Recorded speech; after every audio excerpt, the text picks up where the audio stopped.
Hey everyone, hope all is well. My name is Myles Dyer and welcome to the Quest for Global Empathy. I can't explain how amazing it feels to finally have this as a weekly podcast show. Woo!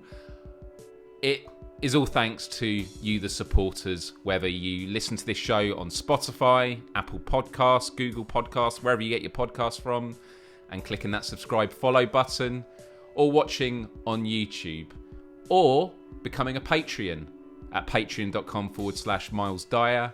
We now have a backstage pass, which means you are able to tune in during the live recordings of these shows and see behind the scenes. And if there's time, ask the guests and myself your very own questions at the end. It's all come together and I am so incredibly grateful. So keep on supporting the show the way you have. And if you are new to it, welcome. Today, I'm joined by my good friend, Matt Callanan. I have known Matt for many years. We used to work together briefly, and more recently in life have gone down similar paths of wanting to promote kindness, empathy, and compassion in the world. So this is, of course, going to be a conversation right at home here on the Quest for Global Empathy. He is a success and confidence coach, podcaster, filmmaker, and just an overall doer of good. And he joins us now. Matt, welcome to the show. Hey, how you doing, Myles? And I love the shirt you're wearing. Go on, show it again. I'll read it for the audio listeners. We make success happen. We make success happen. You make a lot happen. Thanks. I love that. Thanks. Yeah. Yeah, I guess I do make a lot happen. That could be interpreted in all sorts of ways. But when you go to your website, it does say we make X happen. And that's been very much a lot of your journey the past, I'm going to say the last decade. You always have to sort of add 2 years because of the pandemic. Time flies very quickly. But sort of as an introduction, you present yourself as a success and confidence coach. How does that all tie in with making X happen? Like, for those that don't know about it, just give your elevator pitch, although you've got 2 hours. Yeah, so at the moment, because I quite like doing quite a lot of different things at the moment, and this was brought on by lockdown and COVID, I'm now a success and confidence coach, podcaster, run my kindness project, We Make Good Happen, also make films for people. And yeah, I think at the core of it, the X, whatever I'm doing, is with purpose, with empathy, with kindness. And I think that is the big underlying kind of subliminal thing that makes me say yes to certain projects and no to others. So yeah, I'm not one for just doing one project and then or one job and just staying in it. I'm a creative at heart. So yeah, I like doing lots of things that interest me. And so sometimes when I look at my own website, I'm like, oh, jeepers, that looks like I do quite a lot of stuff. So I need to probably simplify some of the things that I concentrate on. But you know what? Because I was running, so my main income up until the lockdown and COVID happened was making videos for people. And we met each other at the BBC, and I did that for 5 years up in London, which was amazing. And then my girlfriend at the time, my wife, kind of persuaded me to start my own business, leave London. So she's a bit of a keeper to make me kind of leave a job and leave London. And because she said, look, you've been talking about working for yourself for a while. Like my 20s, I DJed around the world and made music.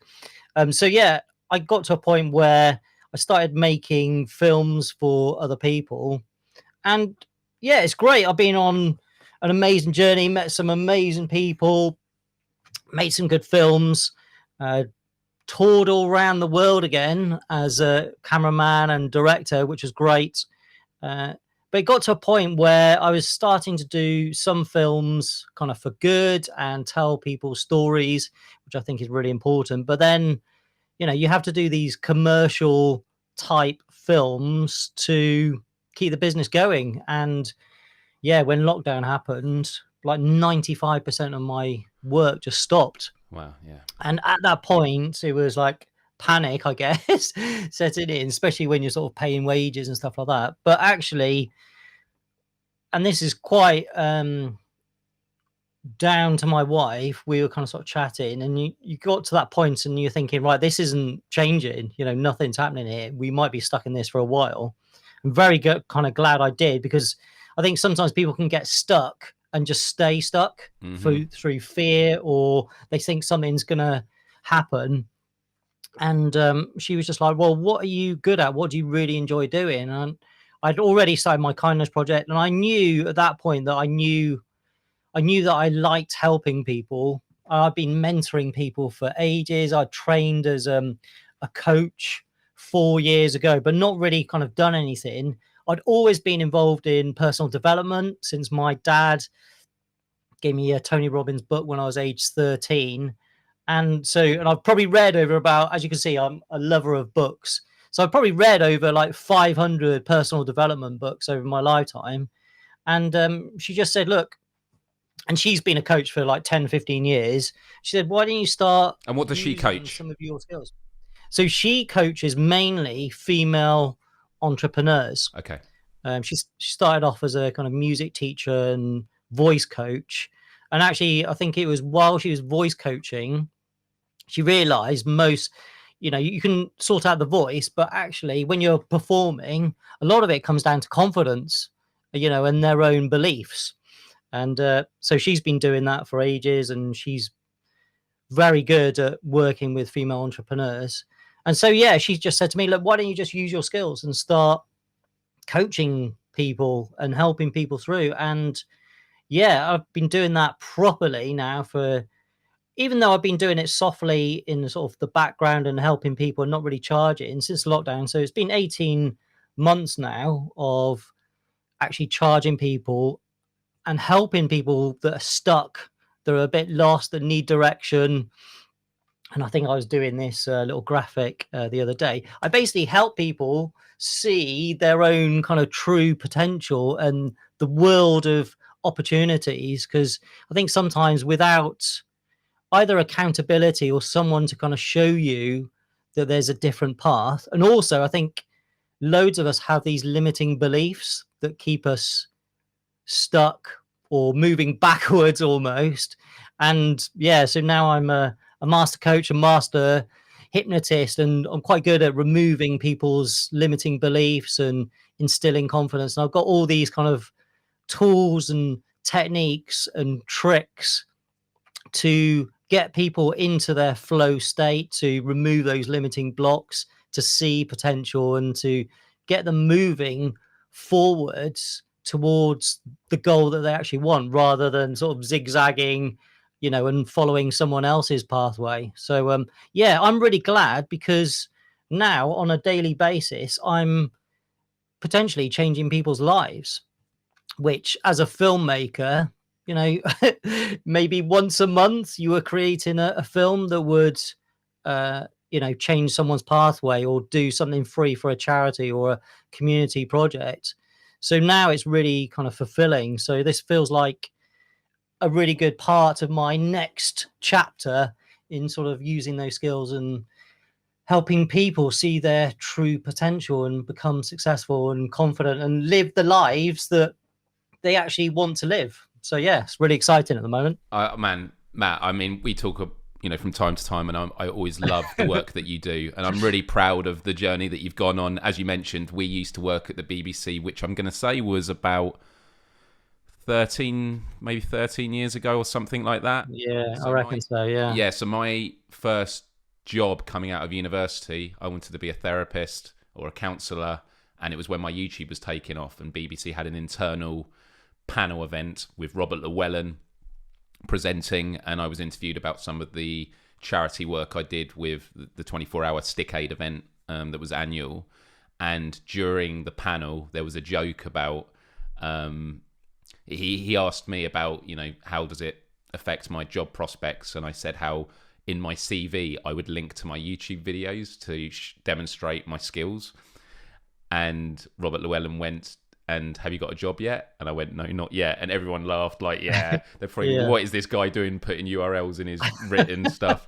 And I do say on it, you know, I do believe in this technology. I think it's just going to take some time. But if the BBC would like to offer me a job, feel free to. And Martin Trickey, who was the head of BBC Comedy at the time, he was in the room, and actually via Will Saunders, who obviously was my boss and your boss already when I joined. I was there for about half a year in BBC Comedy Online, and you and we sat opposite each other in this really small office.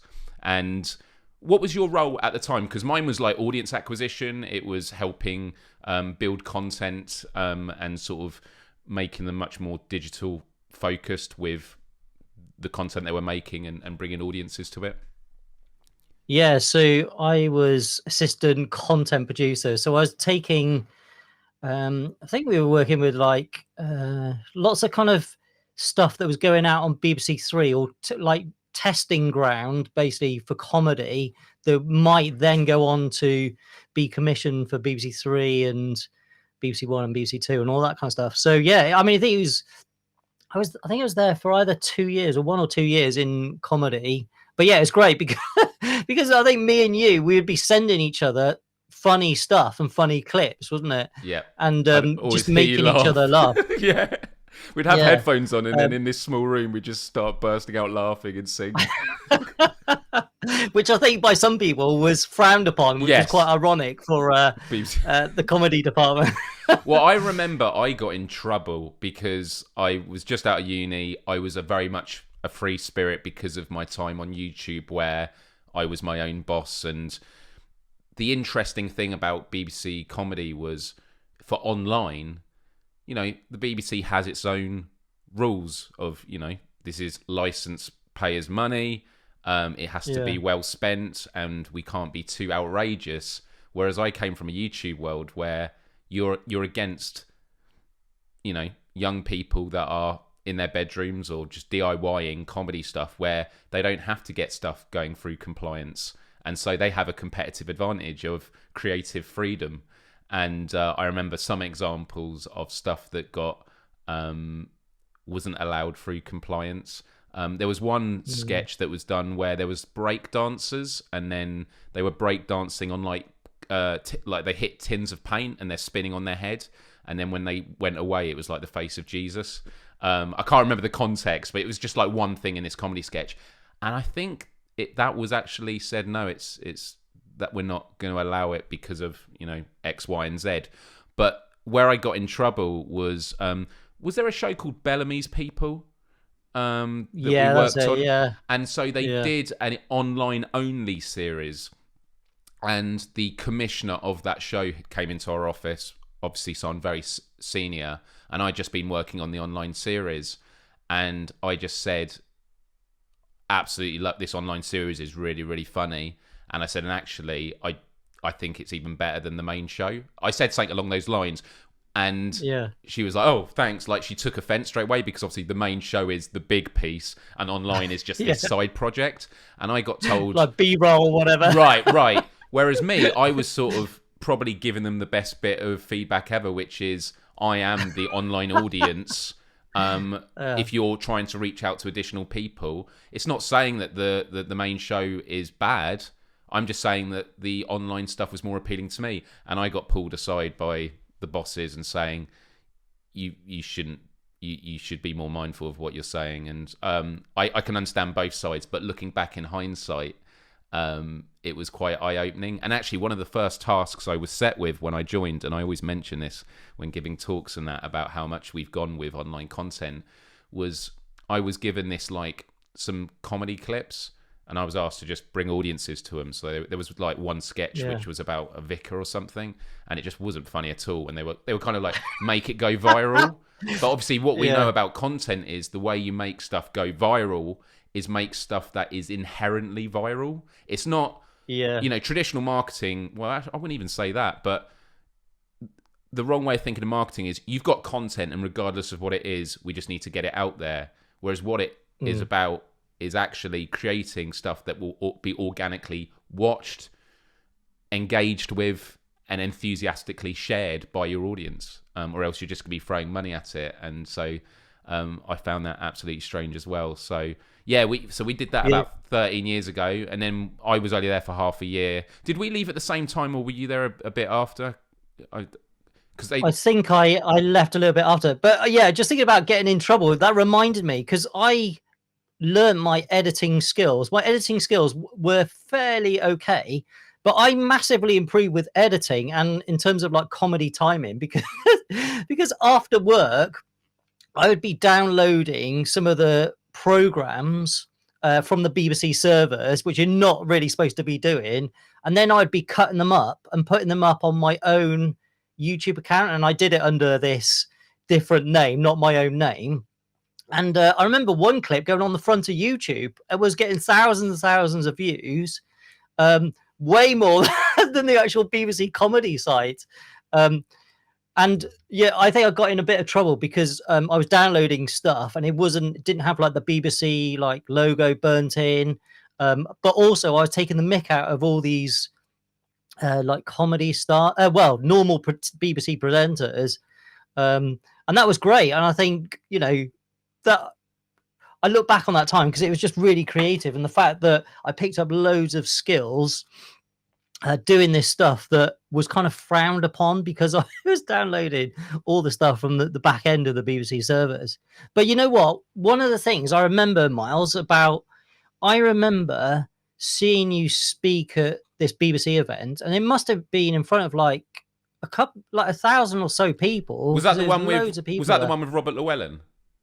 Yeah. Yeah, so it was called... Yeah, I'll bring it up. I remember you being the standout speaker. And you know what? I had this limiting belief of... and this all goes back to being... going back to secondary school and being stood up and berated by a teacher. And I had a limiting belief of I couldn't stand up and speak in front of people. And I remember looking at you and being like inwardly sort of slightly jealous, because I was like, there's this guy up on stage. And he's like full of confidence. And another part of me was like, I would love to do that, but there's no way it's going to happen. And why did you think that? Yeah, it all goes back to this limiting belief where... So last summer I found out that I've got mild dyslexia, and basically I was stood up maybe when I was like 12 or 13 in a history lesson, and I basically spelt a word incorrectly all the way through this essay, and this teacher stood me up and berated me to the point where I went red in the face. I could feel like the nerves and embarrassment going up the neck. That stuff stays with you. Yeah. Loads of the class started looking at me. The class geek was behind me, like banging the desk with laughter. And yeah, this terrible focus went on me, and I was like, I want to get out, but I couldn't. This kind of fight or flight kind of thing kicked in. I ended up crying.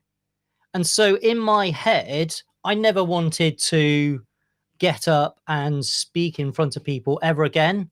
And that stayed with me through most of my adult life, to the point where I couldn't really speak in meetings. Some of the pitches that I used to go for, like some of the like film jobs that I used to go for, if it said you've got to pitch for this work if you get through to the final round, I wouldn't bother. Wow. and people would ask me to go on judging panels, go on like do the same kind of thing that you were doing loads of, and I would say no or make excuses. And it's weird because some people say, well, why did you have that limiting belief? Because when in my 20s, when I was DJing, so I DJ around the world, got lucky basically with my good friend Neil Cocker. We made music and he ran a record label with a couple of other friends. And we would DJ around America and Australia and Japan, all this kind of stuff. And in places like southern Spain, we would be DJing in front of sometimes like 10, 20,000 people. Wow. Because one of our records became famous in that part of the country. And we would be headlining. Wow. And I'd be absolutely fine doing that, obviously slightly under the influence of alcohol, but Just alcohol. I'd be absolutely fine doing that. But I could not speak in front of like 5 people. If someone says you got to do a presentation, that would be my kind of worst fear. So yeah, I always remember that moment, just thinking, oh, there's that guy Myles. He's got a really interesting story. You definitely stood out from all the other speakers. And I was like, I would love to have that confidence to speak in front of all those people, because Wow. it opens up. And I just think of all the missed opportunities Yeah. that I had because of that kind of limiting belief. I'm since over that. I absolutely love speaking now, and love getting up on stages. But it's stupid how one event and that becomes like a belief, and that becomes your identity, as in, I'm not a speaker, Oh or I man. can't speak up on stage. Yeah. Yeah, teaching, those teaching years, we always know it sets you up for life, but we tend to not appreciate the trajectory aspect of it. And Yeah. I can think of a couple of examples. And firstly, really nice of you to mention that I had an influence, because I talk about it a lot at the moment about vitamin G and gratitude, and it's the fact that we tend to only tell people we're grateful for what they do after the fact, or sometimes it's too late and we don't get to. So I do make an effort every day to just send video messages, if it's Instagram DMs, to small businesses or friends or people I see doing great stuff, just to say it's amazing, keep going, because it's actually in those moments of doing it we want to make people keep going. And so like hearing that is hopefully a message out there to anyone watching or listening, that you don't always know the seeds that you're planting. So like all these years later, I had no idea. That was in 2009, you know, so what, 12 years later, I didn't know that, and that would have helped with a certain trajectory, which is great. And when it comes to school, I can think of 2 instances that sent me on a trajectory. One was when I was in primary school, and I think it was year 3. So I would have been, I'm going to say like 8 or 9 years old.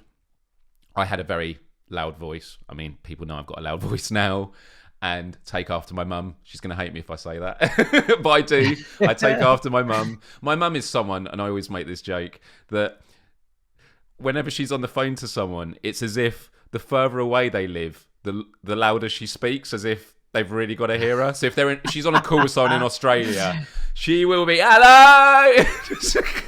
It's like, no, mum, the phone will help carry your voice.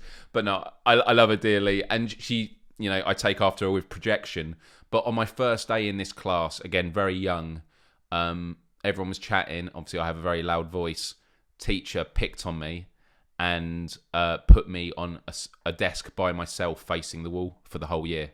And the whole year? Yeah, for the whole year. Oh my God. And on reflection, I look at my own insecurities and things that held me back. And one of them is you'll see it on a lot of my videos, and I do it a lot less now because I've stapled my hands to the desk. But no, I used to talk like this a lot, put my hands over my mouth and like sort of, and sometimes I sort of talk at the side of my mouth, I kind of mumble. And I realized it's this insecurity of being loud. And there were times at school where I'd always get in trouble when other people were talking. It's just that I had a much louder voice. So that has definitely had an impact. Obviously, I'm trying to use it for good with, you know, public speaking or with, you know, doing a podcast. But the other one was I did music at secondary school for the first 4 years. And then you got to choose what subjects you're going to keep for GCSEs, which then goes on to A levels. And on parents' evening, my parents were told pretty much, Myles has a huge passion for music. He just doesn't have what it takes. And yeah, and you know, I took that on board. Obviously, now I'm in a band. I'm a vocalist in a band. I don't sing. I have insecurities about singing. I think half the battle with being able to sing is having the confidence just to go for it. And I would love to be able to sing one day. And for those that don't know and wondering, well, if you're a vocalist, you don't sing, so what do? I scream in a metal band, which often surprises people. But but then I was in the recording studio with my band. This was probably 6-7 years ago for a 3-track EP we were doing. And ironically, the song was called Courage is Contagious, and it's about whistleblowers and how that by standing out, you inspire other people to do the same. But there's a final line that Luke, our co-vocalist, a good friend of mine, amazing voice, sings. And it's kind of these 3 notes at the end when it's hung on. And the producer said, Myles, I want you to hit these 3 notes. Honestly, you could play a note on a piano and I wouldn't be able to sing it. And it reminds me when I was at school, on the first year of secondary school, it was compulsory that you had to apply for the choir. And you go in a room by yourself, the music teacher would play God Save the Queen, and you'd have to la to it. And I didn't want to be in the choir, but when I was in there, I was like, actually, I want to give it a go. And then they kept playing notes and I just couldn't hit them. And I went away feeling quite annoyed with myself about that as well. So going forward to the studio about 7 years ago, and he played these 3 notes. This producer, he spent 20 minutes with me, and in the end, I nailed it. And I burst into tears when I nailed it, because I'd never felt like notes, like an intention and an output that matched. And the line is light up the world. I think I was sick afterwards as well, because I was just like, I'd been trying for 20 minutes to do it, and it sounds amazing, me and Luke singing together. And since then I've not been able to learn the rest. I do want to do it at some point, but it just shows you that, as you mentioned, and it's why it's important with the work that you're doing, that usually the biggest barrier to not just success but getting anywhere, it doesn't have to necessarily be defined as success, it's just like moving in a certain direction. The biggest barrier is yourself, but it's not to take away from the fact that luck and opportunity does play into it. Sometimes you can put a lot of effort in, it won't happen, but it's about the mindset. And the metaphor I always use is, if you're defeated and you're looking down, there could be opportunities coming over the horizon, like open doors, and you're not seeing them. They're literally going past you because you're not looking up. Whereas if you have the confidence to look up, doesn't necessarily mean you're going to be having successes straight away, but it means at least if those opportunities are there in front of you, you're more willing to engage in it. So I would love for you to explore a bit in terms of your more recent ventures as a success coach. What are the biggest barriers? I mean, we've touched upon some of them already with our own stories, but when you work with other people, what are the commonalities that you see that you think maybe our listeners or viewers might be able to take on board in their own lives? Yeah, so a lot of it does come down to childhood, and unfortunately sometimes teachers are role models, because in those early years most of your beliefs and therefore your identity and your habits come from what you see by your parents, or if you're brought up by your grandparents, by them, and then it's your teachers. And unfortunately, if you have something that happens, an actual event that happens, or something that's said to you, and you might interpret it in a certain way, or you might have had like a bad kind of limiting belief event type thing that happened to me, and that becomes, you start to take it on board, and then it becomes a belief, and then that is actually turns into a limiting belief. So it's recognizing that, unfortunately, sometimes these parents and role models, it might be that they're just angry at the time, or they're just trying to do their best, but it comes out the wrong way. And you take that on board, and it stops you from moving forward, or keeps you in fear, or keeps you comfortable.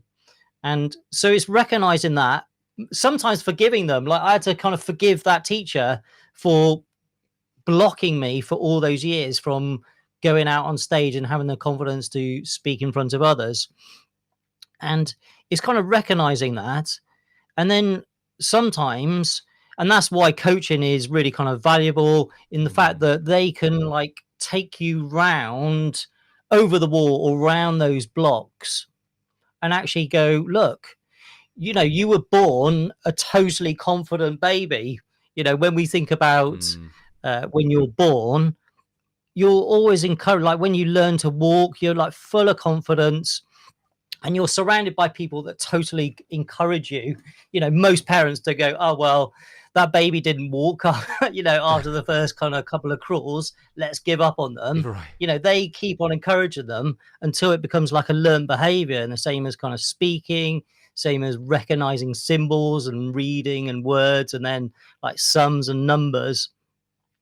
But what happens over time is that obviously we don't have those people to encourage us all the time, and actually the outside world or events outside of our control, something happens and we filter it into our brain, and that can sometimes either stop us or push us forward. And so what I try and do is find out where those blocks are, and sometimes, like through hypnosis, people don't know what those blocks are, and it's only through hypnosis, and we take people back, they're like, oh right, someone said this to me when I was age 7, and they didn't know because it's deep inside their subconscious, and it's always been holding them back. So it's by releasing some of those blocks and getting people to see their potential and the possibilities, that kind of moves them to success. And I think also what really works well with people is accountability. You think when you were kind of growing up and having those things that you actually had parents encouraging you to read and learn and walk and do all these kind of new skills. Well, as adults, most of us are fending for ourselves, and we don't have anyone going, that's brilliant, that's amazing, keep going, keep doing what you're doing, follow that path, and it's okay if you wander off, because actually we can just steer you back on. Yes. Whereas most people are just kind of fending for yourself and just going, oh, that messed up, or I'm going to stop, I'm not going to try that again, because either it was too painful, I don't know how to get around that block, or they just go, well, I've tried, there's not, I don't want to waste any more time failing again, because they don't like that feeling of failure. And actually, going back again to the baby walking, the baby doesn't go, oh well, that failed, I couldn't like stand up and walk.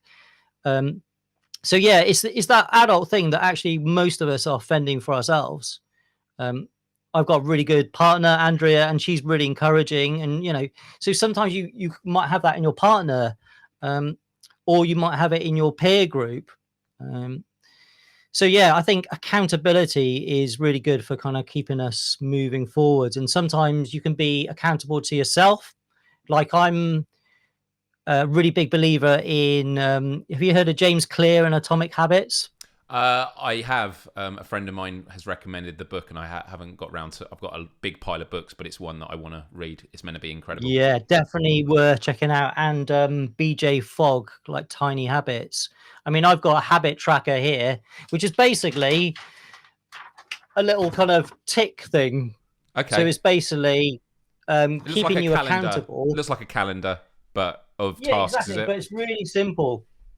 And so I've got on there smoothie, like green smoothie, and I've got run on there. I kind of stopped drinking alcohol as regularly at the start of the year. So I've got like alcohol-free days, gratitude on there as well. There we go. And actually, it's just really nice.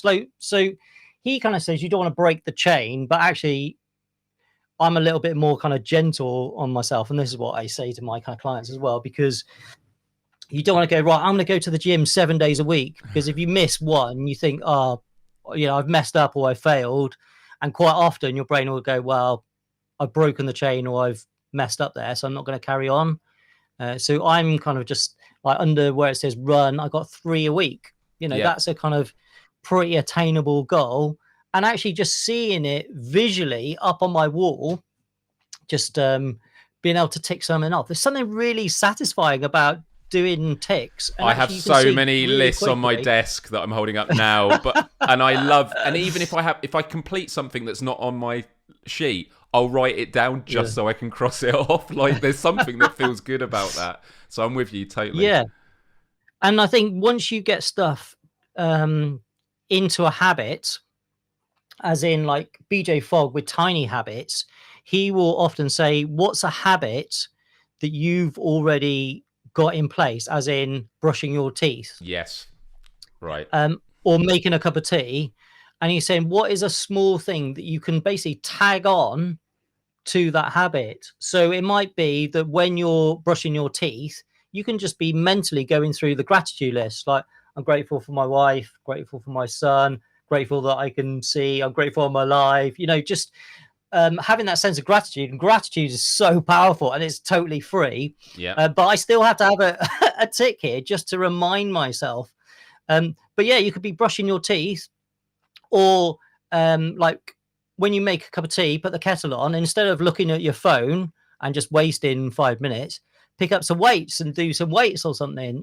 What is a small habit that you can attach onto another habit? So yeah, James Clear for Atomic Habits and BJ Fogg, Tiny Habits, they're two definite books, because I think once you can, start having little wins in the day, and this is like so stupid and then so simple that, like, I think it was Jocko, there's some I think he's like a big ex-military guy in America, and he's saying just make your bed Yes. at the start of the day, and you've got a little win, and mentally in your head you've just gone, oh, that's a little win. Or do the washing up, something that's like not really trivial, and already you're kind of setting your brain up and setting your day up for success. And I laugh because you think it's so simple, but actually I do it, and there's a little satisfaction go ding, or like it might be a dopamine release or serotonin release or whatever. It's small momentum to begin with. And just those kind of little things. And I think being able to control your day, as in wake up and for 30 minutes don't look at your phone or social media, because actually there will be triggers in your, like, something you've read, like negative triggers I'm talking about. They'll put you off balance. News is very rarely full of like good news stories. So that, you've already like read something devastating or murder or whatever. So your brain's going, oh, well, that's a great start today. Or it might be an email or message that, either like this invoice is overdue and you're like, oh God, or you've forgotten about that, or, or something that might be a negative trigger. So what you want to do is set your morning up for success and actually control what you consume. So, if you have that 30 minutes at the beginning of the day, you could be like learning something, you could be reading like a book that could potentially like open your like growth mindset and think of like new solutions or new way of doing things. And I think the more you can control what you consume and control your day and set your day up to win and build in like some nice kind of positive habits as well, that's a really kind of good start, and that helps a lot of people. And the other thing is, when you're brushing your teeth as well, once you've figured out where you want to go, as in your goals, you can be looking at that while you're brushing your teeth, which is really cool. I was just making notes because often I always call them helpful reminders. I use that term a lot in my videos because the most useful knowledge isn't necessarily groundbreaking new stuff. It's knowledge that was always within grasp, but it's a new way of connecting it to everything else you know. And I've just written down 3 things: accountability, watch what you consume, and structure. And these are all things that I've been focusing a lot on lately. And I agree when I talk about procrastination or, being motivated at the start of the day, having a shower, getting out of bed, making yourself a cup of tea, even if it might seem like a treat, is actually productive, because by doing it, there is a reward to the action. Okay, it might not relate to what your job for the day is, but there is a action and a reward, and that cycle will then be able to gain some momentum. Because if you approach a task and go, I need to, well, for example, let's say this podcast episode, I have to this week do a podcast episode. That's a massive task. But if I say, right, well, today I'm going to record it with Matt, tomorrow I'm going to do the edit, do the audio version, and then I'm going to upload it on Monday. And then I'll break it down even more bite-sized pieces, because otherwise the reward is so distant from where you are, and it's how do you reduce that delay. And when you were also talking about accountability, I totally agree. I live by myself. Companionship is wonderful for many reasons, and I have friends in my life who make me a better person, who have been there for me when I've been in times of doubt or need reflection. You've definitely been one of them. We'll talk a bit later about the fact that you actually produced the last podcast episode of the Quest for Global Empathy in the studio. You came down all the way from Wales. I enjoyed it very much. But it's accountability is also simple things like, when I talk about how do you overcome procrastination, I don't know who came up with the rule, but it's the idea of just do 5 minutes. And so when my gym is probably a 5-minute drive away, if the traffic's good, I would tell people, okay, accountability would be having someone to go to the gym with, because they would call you and say, I'm going to come pick you up, or we're going to go down together. And you're like, okay, I really have to do it. And that's why it's good to have a gym partner. You keep each other going when the other's feeling not as motivated. But the just 5 minutes rule is when you're by yourself. And for me, it's not go to the gym and do just 5 minutes. It's from the moment I think it, just do 5 minutes. So that is get my gym stuff, get changed into it, get in my car and drive down there. Now, people will go, but just 5 minutes, you probably have only just arrived at the gym then, if that. And I'm like, you're right. But if I'm 1 minute away from the gym when those 5 minutes are up, I'm then going to go, well, I'm here now, I may as well get on with it. And I end up doing 30 minutes an hour at the gym. So just 5 minutes isn't doing 5 minutes of the moment you finally get everything set up and do the task. And actually, that gets onto something else. It's really good to plan your day the previous day, so you're not waking up going, right, what's my to-do list? You can just hit the ground running.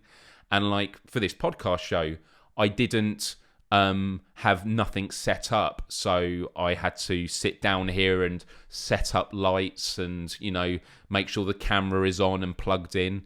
It's all set up so that that barrier, the just do 5 minutes, was turn it on, just make sure the levels are right, and then let you call in. And so it's just setting yourself up so that the initial climb isn't as much, because then the reward, it's frictionless. That's it. That's exactly it.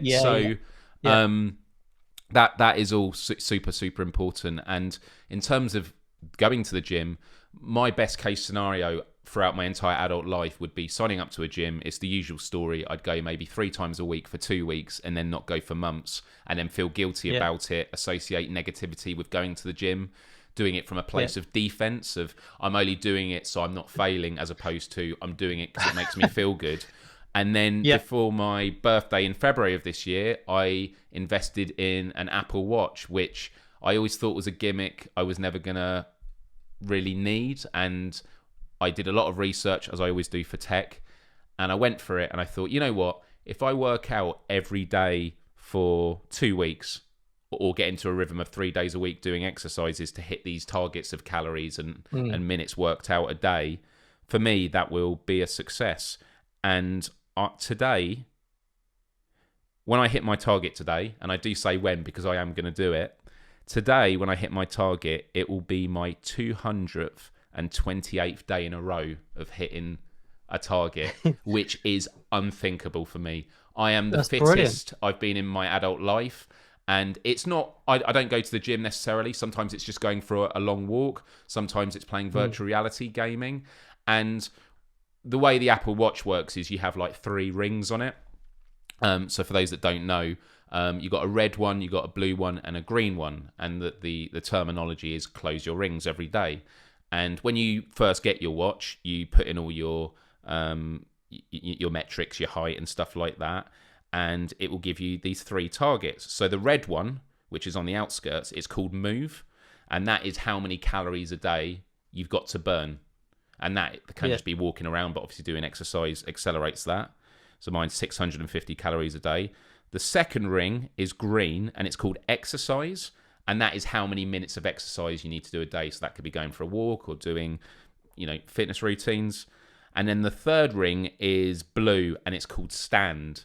And for every hour that you stand up and move around for a couple of minutes, you get ticked off, and you've got to do it 12 hours a day. So that's not 12 hours of standing up. That's 12 different hours of the day where you've stood up and walked around for a couple of minutes. And obviously I'm not going to be doing that during this podcast episode, but when you're like, you know, sitting with friends and that, I was watching the football with a friend at his house, and it tapped me on the wrist, and I was like, oh, okay, I'm just going to get up and walk around a bit. And they were like, you're right, Myles. It's like, no, I'm just stretching my legs. And it gets you into these, you know, routines every day. And every week, I think it is, once you hit your targets, it can go, right, we can upgrade your move calories from 650 to, I don't know, 750. And I was like, you know what? I'm going to keep it the same. It might be like not too hard to beat each day, but it does require being disciplined in, I can't have a day off. I might have to, you know, at 11 o'clock at night, put on my virtual reality and do some working out for half an hour to hit my target. And that's happened a few times. But it goes back to what you said about not setting the goals too high, of saying, I've got to go to the gym every week. And by actually having a lower target, you're actually improving in the long run. And I remember seeing a video on procrastination where the video creator spoke about how he wanted to do 20 minutes of meditation a day. And he did it maybe once a week, if that, and it wasn't even for 20 minutes. So he changed the model to, I'm going to do 2 minutes of meditation a day, which people are going, but that's nothing. Well, you know what? He meditated every day, and when he did meditate, he did more than 2 minutes. So it's all about setting a bar that is, you know, I don't think there's such thing as a bar that's too easy. I mean, there are extremes to that argument, but I actually think having a bar that is just achievable feeds into what you're talking about with those small habits. Yeah, because, you know, your Apple Watch, that's your accountability partner on your watch. Yes. You know? So I think people have got to find the right accountability, because one woman I'm coaching at the moment, I think her partner bought her or said, I'm going to buy you an Apple Watch and then we can do these 10,000 steps or whatever. Right. And she didn't want it because it would make her feel guilty for not moving. Right. So I think sometimes you've got to find the right push. Yes. And I think it's always better to be, you know, rather than moving away from failure, which is essentially bad energy. And I think I'm a really big believer, and people always, lots of people approve this, that actually you get more of what you focus on. So it's better to have a positive thing, positive outcome that you're aiming for to focus on, rather than I don't want to be, or I don't want to fail. Lots of people still do that. It's going back to the thing about not playing defense with every action. So when I'm using my Apple Watch, and you're right, different people, different things. I'm a gamer, so having a target every day and you get like digital medals saying you completed this streak, that's me not playing defense. I'm fortunate that for me, that's not fear of failure, which going to the gym was. This is actually me actively striving for something. And you're right, everyone has to find what is that thing that you can find yourself striving for, not against. Yeah, I'm a really big believer. You're talking about games there, like gamification of stuff. You know, do this, and what could you reward yourself at the end of the month by if you get 10 ticks by doing X? You know, how can you reward yourself? And that really kind of works well. Thinking about accountability as well. I mean, I wouldn't have started my We Make Success Happen podcast without my mentor, because I'd actually gone out, got all the gear, and I think I recorded about 5 episodes. And for whatever reason, it just didn't seem that important. You know, it was always on the back burner. I was thinking, you know, in the back of my head, I was like, I'll get round to it eventually. It's like procrastination. Didn't think it was that important. Didn't know the power of podcasts, and, you know, and how it can help elevate your brand and, you know, get your story out there. And it's only when I had a mentor, and she was like, okay, right, at the end of each sort of coaching session, she would say, right, what's 3 things you're going to do by the next session? And then for some reason, I'd recorded all these episodes, but I hadn't got around to doing it. And she's like, right, okay, what about if you release the first episode by the next time? I was like, oh my God. But actually, just having that one person and that one kind of agreement pushed me through whatever discomfort or procrastination to kind of get it out there. And I'm so glad, you know, and that's all it takes sometimes. It's just like one agreement. The other thing I get other people to do, like coaching clients, is I will get them to make a contract either with themselves or do it with like either me or you or whatever, So you could say, right, I'm going to make a contract to you and all the viewers that I'm going to do X by X, and that's really kind of powerful to make a contract. And sometimes I will get them to put like something down on paper or print it off and actually sign it, and potentially get a witness as well, like someone in their family, to say that they've made that commitment. Right. Because also getting someone that's close to them, especially someone that they love or a friend, having them kind of countersign it. They don't want to let either themselves down, the person or the coach that may have helped them set this agreement, but also they don't want to, importantly, let down their loved one that they've signed a contract with. I mean, so there's loads of different techniques. That one would not work for me. I know already. I'm tensing up at the thought of that. But as you say, different things work for different people. I would just be like anxious and like freeze. I would be like, oh no. Yeah, you're so right, though. I mean, I think a lot about with this podcast, I'm now doing them weekly, which has always been the dream. Yeah. And I've got a good bit of runway now. We've got the next 4 weeks sorted. But my problem has been that I've been doing YouTube for 15 years now. It's so scary to think that. And when teaching in schools and you get kids saying, "Sir, your first YouTube video was before I was even born," it's just like, my goodness. I remember when YouTube was like the new platform. But actually, I showed my 6-year-old son your very first YouTube video this morning. Really? So yeah, it's quite funny to see. I think you were talking about replying to that guy that you'd seen on, I think it was the BBC or something, talking Peter about Oakley. YouTube or something. Yeah. Jarrett Chick 1927. Bless him. Great guy. I keep that video up just because it's good to show people how far I've come. And actually this week I've been going through my YouTube videos, privating ones that I feel aren't serving the channel anymore. I mean, I want to keep them, but I've been keeping a lot of old school ones anyway. It's been quite emotional doing it, watching ones from like 14 years ago of me just talking about my emotions, like clearly on the path to the person I am today. And I kind of want to give myself a hug back then and just sort of tell me that everything's going to be all right. And it's weird, that idea of having empathy with yourself, because we are one of the first generations where you actually get to see yourself when you were younger as a person, because my parents don't have videos, I don't think, of when they were kids. And if there were videos, it's not the same as today, where they're like their video blogs and their, conversations in a snapshot in time, which is definitely quite a strange thing. And I think it's really going to humanize people more and more when you see the journey that they've been on. And I really hope that is what sort of happens as society becomes increasingly open with people's life stories and show to the world the journey that they've been on, because people need to be held accountable for their mistakes. I did a video 14 years ago called Admit to the World That You're Not Perfect, which was all about that topic. And it's really interesting actually watching that video just a couple of days ago. I was talking about things that I was like, God, yeah, I really regret having that frame of mind. But on that video, I was talking about how I hated myself for being in these mental traps. So again, it was really cool seeing a young me trying to grow up, and yeah, it kind of makes you give yourself a bit more credit that, we're all on these journeys. But the other thing I wanted to mention about it was I had a head injury 6-7 years ago. That was that was after about a year of having a bit of an identity crisis with YouTube, which was, I started off as more entertainment and more in the mainstream of YouTube as a sort of a community leader with a lot of the things I did. But then as it became more commercial, I sort of stepped away from it because that just wasn't me. I was more into activism, which actually then did become more trendy later on. And then I had my head injury. And then I remember going to like YouTube events after my head injury, and it'd been like a couple of years.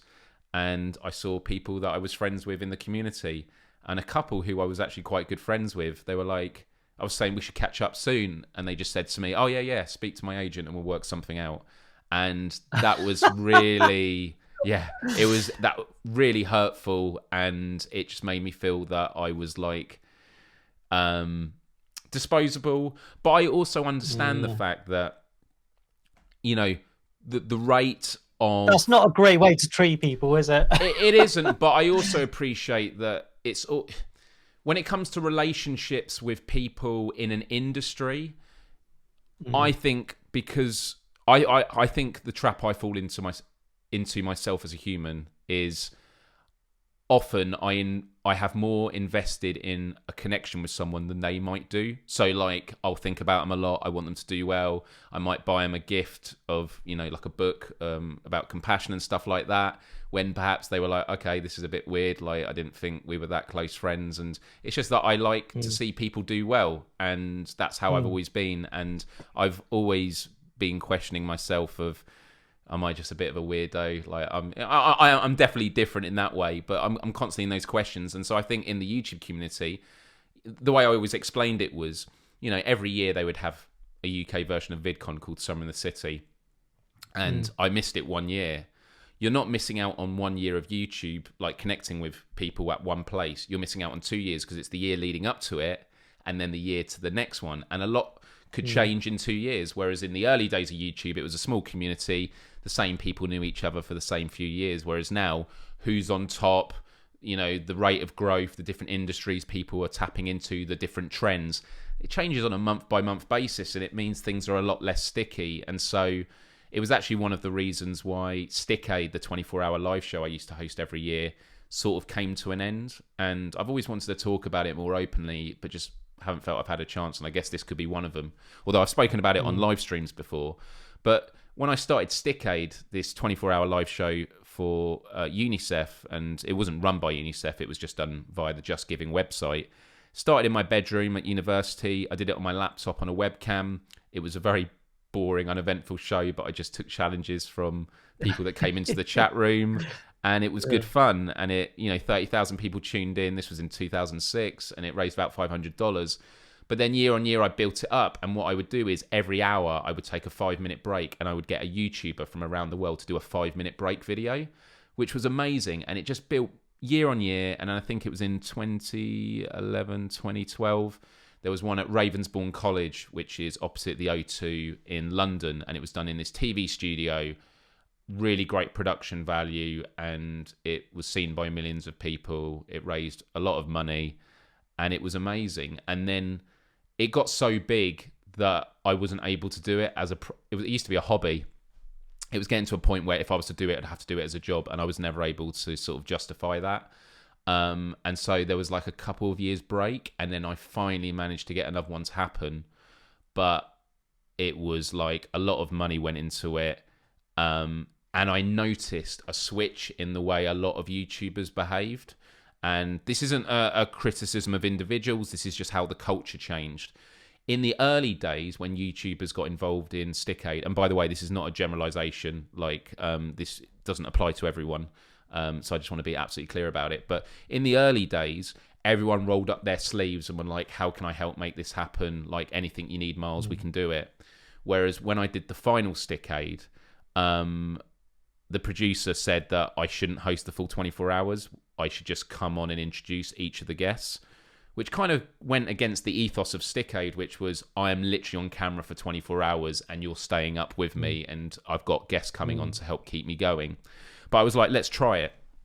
And a lot of the old school YouTubers were great as always, rolling up their sleeves doing it.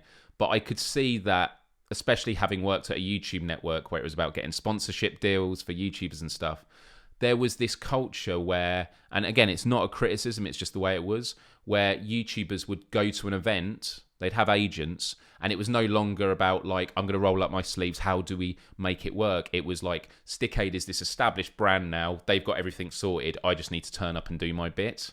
And that dynamic meant that halfway through the show, it was like 12 hours in, we had not even reached halfway of our target, and it was the first year that UNICEF had invested money themselves, and so we were currently at a loss.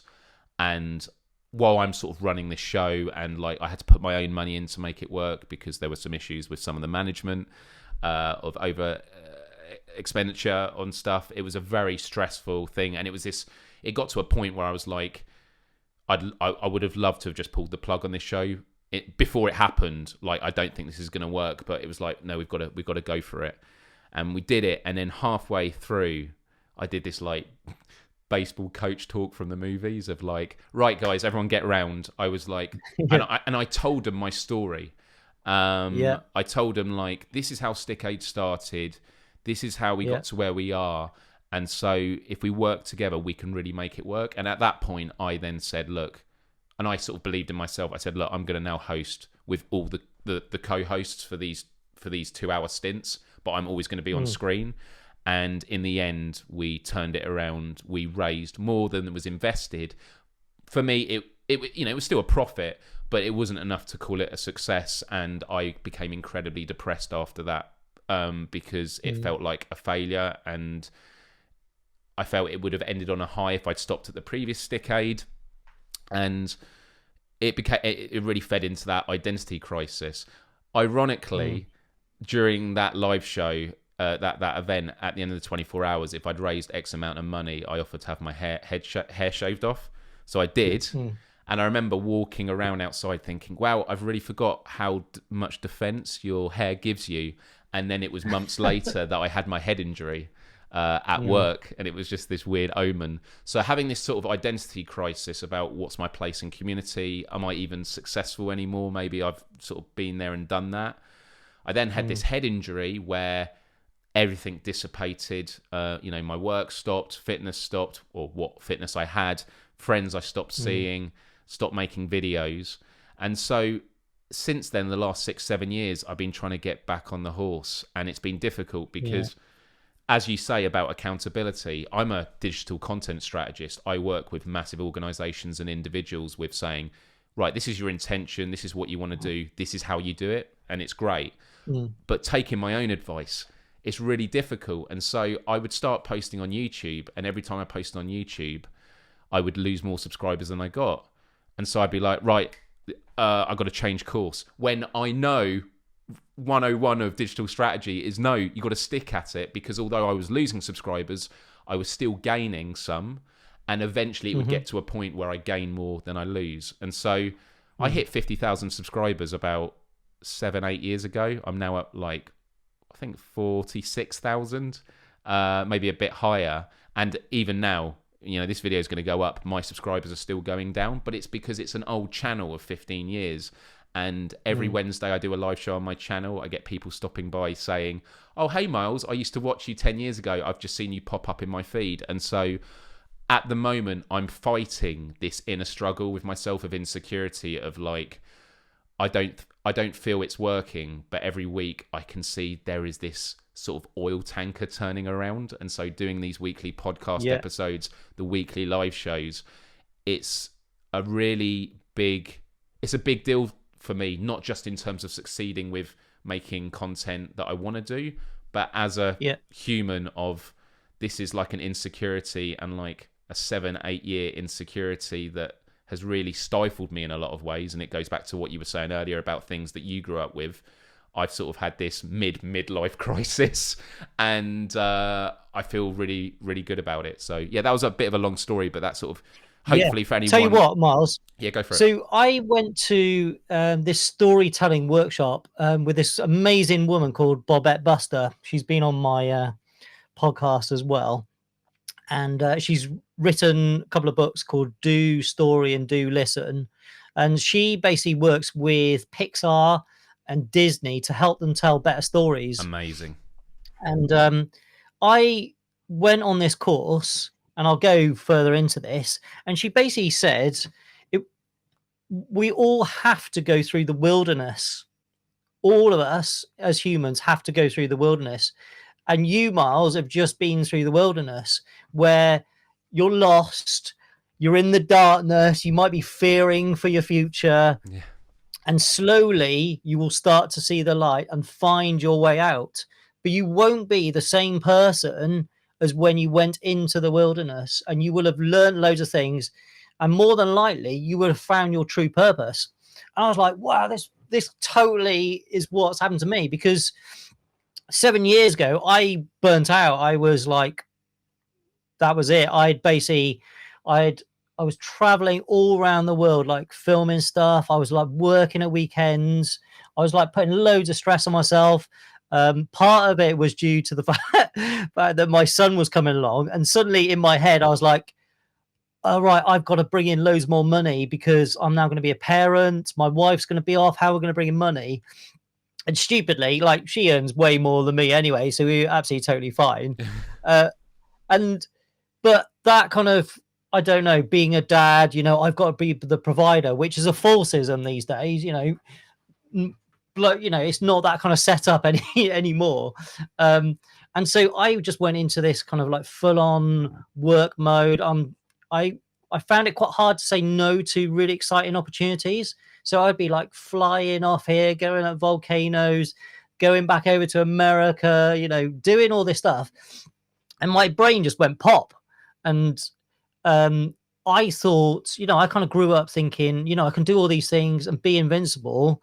And I didn't really have, that was probably my like biggest kind of wake up call in terms of like mental health, as in like, oh my God, I had to like take time out. First time I ever kind of felt any kind of like anxiety, panic attacks, all of this kind of stuff. And it was during that I kind of like deem it as or term it as like my breakdown, my burnout became my breakthrough. And it was actually in that kind of recovery time that I went on this storytelling course. I was searching for my purpose, just going, look, why am I doing all this stuff? What can I be a bit more clever about and say yes to? Why are we here? And I started thinking about what makes a good human, what makes a good dad. And it was during that time that I started doing like more kind things for other people. I had done a few things, and I'd grown up in a family where my dad, he was really good at like supporting other people. He would we'd be taking like clothes down to the homeless center. He'd be collecting like loads of like food stuff before food banks were a thing, and taking it down to the homeless shelter in the center of Bristol. He would always be, he was an electrician by trade, but he was always helping out in the community. Like nothing was too big a thing. And so I grew up one thinking that was totally normal, that all these people just helped everyone else. And I realized that actually that's quite unique. Most, he was, it was one of his like key things, family first, then helping other people, and then probably work. And yeah, during that recovery time, I was thinking, right, how can I be a bit more like my dad?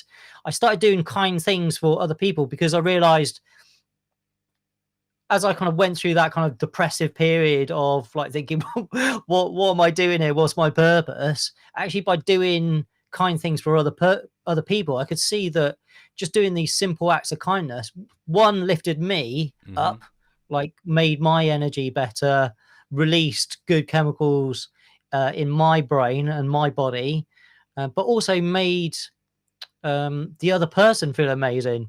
And yeah, it was basically, I don't know whether the universe conspires to do all these things, but it's during that, I think it's about a year after that kind of like burnout period, and basically got a job where I was filming George Clooney for this American documentary which was all about social causes, right? Like using encouraging youth to get behind social causes and, the power of doing good. So not only was it a great subject, but I had this unique opportunity where I was in, in George Clooney's UK house, and it was just three of us in his, like, he's got this amazing summer house. And I was looking through the camera, and my dad had got me into filmmaking. And unfortunately, he died from cancer at 58. Oh, man, but I was just thinking, what an amazing kind of legacy that, and how proud he would be knowing that I was looking through this lens at this, incredible film star, billionaire, this kind of like, so recognized person. And yeah, kind of George was like talking about how he was using all his money for kind of satellites and, all these kind of grand things about doing good around the world. And at first I was a little bit kind of skeptical, yeah, skeptical, because I was thinking, well, of course you can do all these amazing things because you've got all this money and you've got all this like power, social power, because of who you are. Sure. Extracurricular activities. You got the time to do it. Yeah. But then he sort of went on to sort of mention that actually we all have the power and the tools to make a difference. And then suddenly that kind of really resonated with me. And I was thinking back to, what my dad did. And I was like, in that moment, I made a decision. I was like, right, I need to do more of that and like be more like my dad, take on what George has said. And yeah, sort of amazing kind of experience, really surreal experience being around someone that kind of famous. And yeah, we were kind of like packing up and we were taking a few pictures behind his bar and stuff while he was out of the room, just so we had like evidence that we were actually there, because we weren't allowed to tell anyone. Even my wife was like, why didn't you tell me? And I was like, I couldn't have told you, because you'd be like, oh, right, can I just bring a bag, or, can I carry something for you? But yeah, we were packing up, and then in walked my ultimate hero, Bill Murray, who just George happened to be like showing around his house. And it was really, really surreal. Like, he is my ultimate hero. And only the day before we did that. Why is he your ultimate hero? Because of Groundhog Day, Ghostbusters, I kind of grew up with this amazing kind of character, always like made me laugh. And yeah, I think I was like reading something on Reddit or something about how Bill Murray would, walk up to people. Like, he had like his top 10 like Bill moments, how he'd walk up to people in New York and take a bite out of their hot dog or whatever and say, no one will ever believe you, and then just walk off. Or he would be at someone's wedding and just suddenly pop up behind the bar and just start serving drinks all night just because he happened to be staying in the hotel. So I was like, that's really surreal. Like, I was looking at your top 10 like Bill moments just yesterday, and I just basically stood up and he like shook my hand. He said, hi, I'm Bill. And I was like, all right, I am, Matt. And it was totally surreal. I was like, and the guy that worked for me, he was in the background, he was like, is that Bill Murray? And I was like, what the hell's going on? It's a totally surreal day. And yeah, I went away from that just thinking, this is unbelievable. And we were driving back to Cardiff, and we stopped to get some snacks in a shop, and there was the lottery scratch cards there that you could buy. And I've never sort of done that stuff before, but I was like, look, I've had this amazing day. I am feeling really lucky. I'm going to buy a scratch card for the first time. Yeah, and I bought one with some chocolates, drinks and stuff. And what chocolate and drink? Come on, the important details. Yeah, I think it's probably like a Mars or marathon and a Diet Coke or something and good, a water. All right. And that kind of lucky we're talking about. I get it. Yeah. And yeah, it's one of those ones where you could win 250,000, 250,000. And I scratched off the first two numbers and they were 250K. And I was like, I was totally just going, how could this not be? Or how could this how could this be 250K? It's not going to be any other number because of what's happened today. And I was totally in the zone. I was like, I know. And basically I ended up winning like 20 quid instead. And I was like, okay. And like, first I was like massively disappointed because it like part of my brain was going, this is a given, it's going to happen. You're going to be a quarter of a millionaire. Because then how fast your brain works. Yeah, like already in my head, I was like, I could buy this, I could do this, pay off the mortgage, like go on holiday. All this. That's why you pay the lottery. The reason people pay the lottery is for the chance to fantasize. I think that's obviously the value of doing it. Obviously, winning would be great. Exactly. But the reason you pay for it is just have that moment of what would I do with the money? That's a nice thing to think about. But yeah. Yeah, so my fantasies suddenly became quite small with like when you won 20 quid. But then when I got in the car and was driving back, I was like, well, hang on, I still won, this money. And I was like, perhaps this has all happened for a reason. Being in George Clooney's house, met my hero, Bill Murray, and won some money on this day. And had a and Mars bar. And a Mars bar. Or a and a marathon Mars bar. bar, yeah, And a Diet yeah, had a Coke, whatever it full, was. Yeah, yeah. yeah, full tummy as well. Yeah. And yeah, it was a couple of weeks after I got this winning money in my pocket, in my wallet, and I was kind of thinking I'm going to leave it there until something crops up, as in like an idea crops up to do with the money. And I saw this big issue vendor near where I worked, and occasionally I'd just buy him lunch anyway. And Just describe pop what a in. big So, issue vendor is for like the international audience. I don't know if they have them in other countries, but are they just yeah, in London? no, all over the place. So in every kind of major city and villages, quite a lot of villages in the UK now, and I think they have it in Australia, and I think they have it in some states in America. It's basically this guy came up with. He was actually homeless himself, but he came up with the idea that actually, most true homeless people don't want handouts; they want a hand up. Yes. They want to, some of them want to work and to fend for themselves, and give them a sense of pride and a sense of like their own value and their own worth, rather than constantly being given handouts. So he developed this thing called the big issue, where a homeless person, or people that are struggling, because it's not just homeless people now, so it might be like people who have recently come into the country and having problems getting jobs, where they buy the magazine, and it's usually for half the price. So they're mini entrepreneurs basically. So they have to invest, decide how many magazines they're going to buy the magazine for half price, and then go and sell it for the full price out in the street. And so like it's a normal magazine full of news and entertainment, and so they're kind of selling a product. So they've got their own business. I didn't So realise they had to buy them themselves. I thought they were just, it was a charity that gave them for free, and they said whatever money you make, you keep. So they have to buy it. No. Yeah. So they buy it for half price. So whenever, I always say to people, when you always go to someone who's selling the big issue, because one, that they've had checks, but also you're helping this person run their own business. These are little small entrepreneurs that have got dreams and fantasies on where they want their life to go. So yeah, this big issue seller, and he was from Romania, and he couldn't really speak much English. So one of his brilliant sales techniques, he would just crack this massive hypnotizing big smile, and you would kind of like zone into his smile, and you'd end up buying a copy. And yeah, occasionally I would just go into the supermarket, just say, I'm grabbing some lunch. Do you want a sandwich or something? And he would sort of, I could work out roughly what he was saying and buy him some lunch. But yeah, this one particular day, I remember that I had this winning money in my wallet and said, look, come with me, pack away the big issues, the magazines, come with me.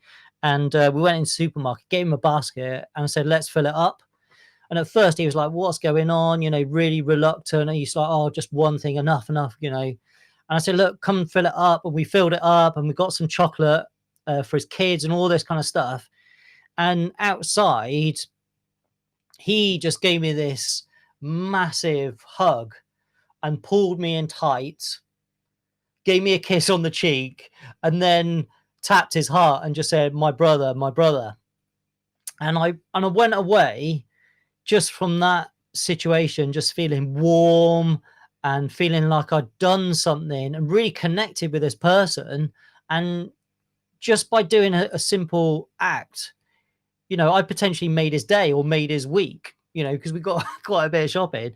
And so I went back to my wife. I was like, this has happened. I want to start a kindness project. Perhaps I'll involve my son. We can just like blog about it, because then he's got a record and a bit of an upbringing. What I was talking about, like role models and parents and teachers. Like the more that we can positively influence and demonstrate to younger kids and other people by being kind or by being good or whatever, I thought that's a really nice project.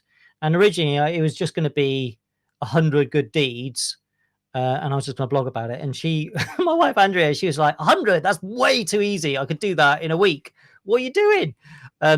So I made it a lot bigger, and it became this 403 good deeds to positively impact 12,000 people. And that became the start of it. And that kind of started going on. And you know what?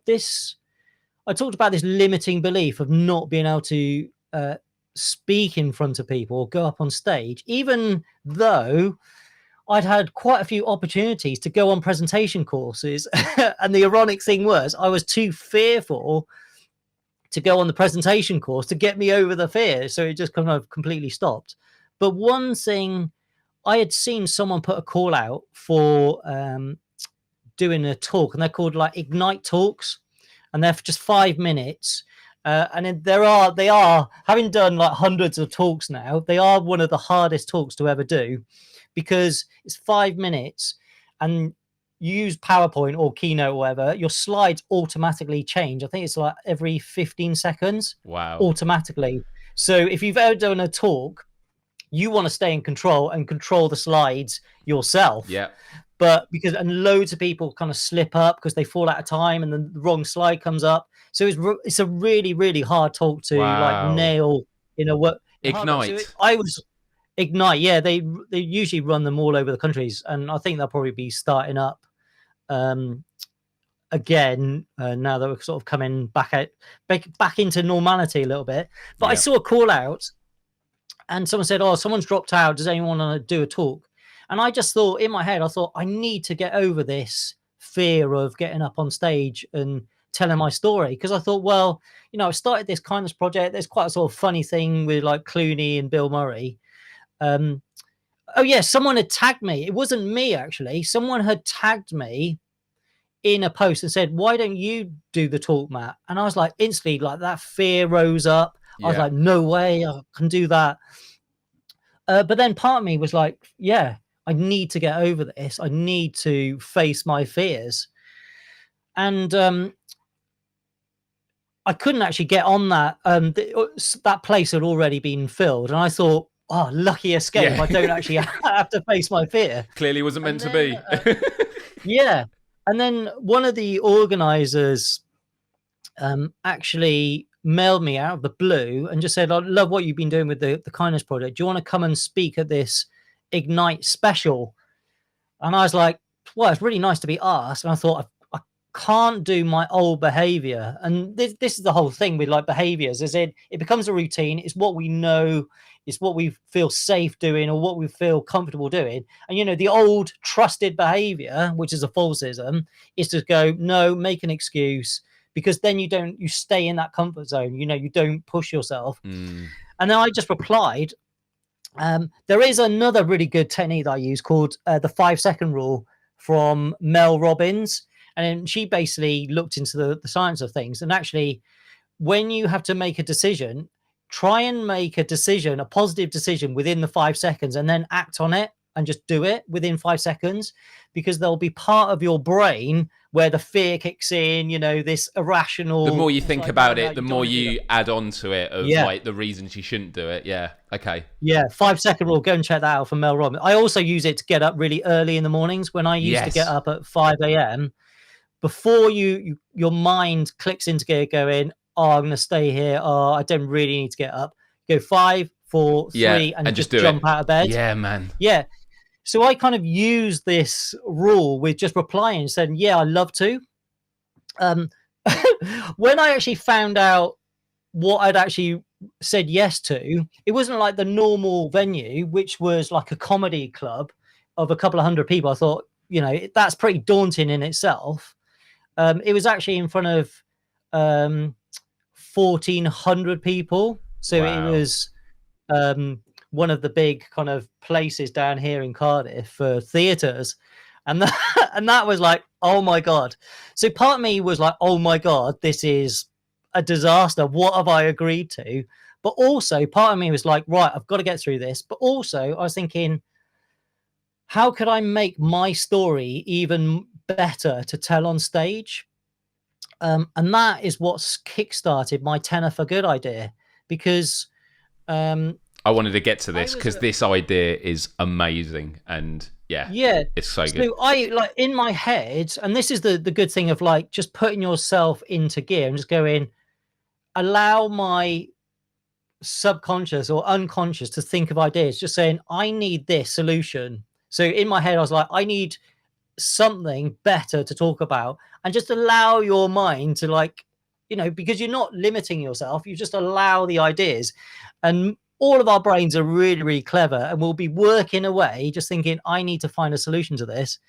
And it was in our Christmas party that for some reason my wife had a load of these like napkins that look like fake tenors Right. on the kitchen table with the spread of food. And I was kind of like drinking beer, looking at it, just thinking, under certain lights, with the lights turned down, they actually look like a real pile of tenors. And then I decided, oh, why don't I put a real tenor in the pile with these fake napkin tenors, and just see if anyone notices. And this guy picked it up. Like, I kept on seeing the napkins going off, and I was thinking, yeah, it's getting to the tenor now. It's really close. And he picked it up. He's like, "Whoa, it's a real tenor! It's a real tenor!" And everyone at the party like turned round. And for something in my head, and I hadn't really thought about it until that moment, I just said, "Yeah, the finder of that tenor has to do something good with it." And he's like, "Oh no, can I put it back?" and all this kind of stuff. And then people were like laughing, and he's like, "What are you going to do? What are you going to do?" And it created a discussion. Like, one, you found some money, on what was supposedly like fake tenors, but also what are you going to do if you can't? Because I said you can't keep it, you've got to do something good with it. And I thought of that instantly in my head. And that basically kickstarted the idea for Tenor for Good, because he actually went off and told, and this is like the power of story, Yes, that we've kind of alluded to as well. He went off and told the same story of this Christmas party to other people and said, I've got to do something good with this tenor. What can I do? and by the way, like, can we just can we just clarify Yeah, for the international audience? When you say a tenor, you're not talking about a male singing voice, are you? Yeah, it's about it's £10 Oh, no. UK money. So I guess it's what, like $15 or something like that in I wonder if America. there's slang in America for a $10 bill. But yeah, it'd be like the R. It's like a $10 bill, £10 note. But yeah, we call it a tenner, Yeah. because we're British. Like, yeah, Yeah, exactly. Yeah. And so he started going around telling this story about what had happened at this Christmas party, and what was he going to do? How was he, um, what could he do with a tenner? And the fact that other people started donating money, because then he had more money, because then I think it was his dad who gave him the first tenner or something, and said, well, now you can do more good. And then that became part of his updated story. And then he said, look, I went to this Christmas party, got this tenner, got to do something good with it. Now my dad's giving me extra tenner. What can I do with it? And other people started giving him tenors. I think he got up to 150 quid or something. And he donated it to his local, like, I think it's like Park Run Club or something like that, because he was really into running. And that essentially gave me the idea. I was like, well, that really worked. And it was the power of story. And I love the idea of, if you've got that limitation of a small amount of money, what good could you do with that? And so it was probably like 5 years ago now, I decided, back on Groundhog Day, this is the Bill Murray connection. yeah. I hid a load of tenors around Cardiff, where I live here in the beautiful Wales, and I put them in envelopes with a piece of paper that basically said, well done, you found a lucky tenor. 2 rules: one, you can't spend the money on yourself, and secondly, you've got to go off and do something good with it. And I left a couple of examples on the sheet of paper. And yeah, the idea, so what I did is I hid them in certain locations around Cardiff and took pictures of their location. So it's turned into this good deed treasure hunt. So it wasn't like there was only a few that were really obvious, but others were just like, you would have to get behind the actual good deed treasure hunt to know where these tenors were hidden, because they weren't like out in the open. They were just behind a pillar box or something like that. Yeah, and the idea went viral. And what did it say on the envelope? So someone who did discover it, so they don't miss the objective and don't just see a tenner. So did you have like tenor for good on the top of it, or on the actual envelope? Yeah, so I had like, so they were clear envelopes, so you could see that it was money. Ah, And then it's only when you opened it was there a sheet of paper saying, "Well done, you found a lucky tenner," and these two rules. And then I was basically like saying, post on social media what you do with the tenner. And it's daft thinking that actually people would take time out of their day yeah, or run from work to go and find, just some money, like a small amount of money. But because, and I love story and storytelling, and this story kind of developed because people wanted to become part of the story, that's it. yeah. And then that became really sellable to, um, like the BBC. So I was like a sort of cameraman behind, by trade, and at that point I hadn't got over the fear of public speaking or being in front of the camera. So my first in front of the camera experience was on BBC News, which is in front of, I don't know, it's like 13 million people watch it or something, which is ridiculous. And I was like, oh my God. And I watch it back now and I cringe because I didn't realize the importance of, telling the story right at the beginning, getting any hashtags, any websites, any promotions right at the beginning, because they're in control. And Yes, they basically cut me off because I went on this long meandering story, which I'm like, I watch back, I'm like, oh my God. I've done it as And well. Don't worry. and they cut me off before I kind of essentially told people how How? to get behind the challenge. Luckily I was wearing a We Make Good Happen t-shirt, and most people had logged on anyway, and it ended up like trending on Twitter. But by the second interview, which I think was for BBC Radio 5 Live, I quickly learned it's like, get in, tell the essential bits of information right at the start, because then you're in. And if you're cut off after that, because with any live TV, with any live radio, they might go, yeah, you've got 2 minutes or you've got 5 minutes. And actually, it might get to 2.5 minutes and you think you've got 5 minutes, and they go, sorry, we're on to the next segment, and you've gone. So I would say to anyone kind of listening or watching, if you want to get better at telling your story or talking about your brand or your business or your own personal journey, think about this elevator pitch and being able to tell your story with the essential information that people can find you, follow you, see you, get behind the cause or your purpose. Being able to tell it in 30 seconds, 90 seconds, a minute, 2 minutes, and being able to like scale it up and be flexible on how you tell it is really, really important. Yeah. So by the second interview, I'd realized I'd messed up massively in the first interview, and I was like straight in there. And that was the amazing thing. And only by, there's this whole thing of, making the unfamiliar familiar Yeah, or the uncomfortable comfortable. And by actually forcing myself, I had forced myself to think of an idea because I needed something to go up on stage and do it. My brain had thought of this idea that went viral. I then was forced in front of the camera, the radio, because there was no one else to tell the story. yeah, I it was was the you. main guy, and I couldn't like hold up my 2-year-old kid or whatever at that point and go, he's telling the story, because I've got this fear of public speaking. And by doing all these interviews, suddenly I realized actually I kind of enjoy this. And I was like, where was this fear? And that then I then spoke in front of that audience, that 1,400 people for this Ignite Deluxe, they called it, and was able to tell the story in a fairly confident manner, because suddenly this idea had gone viral.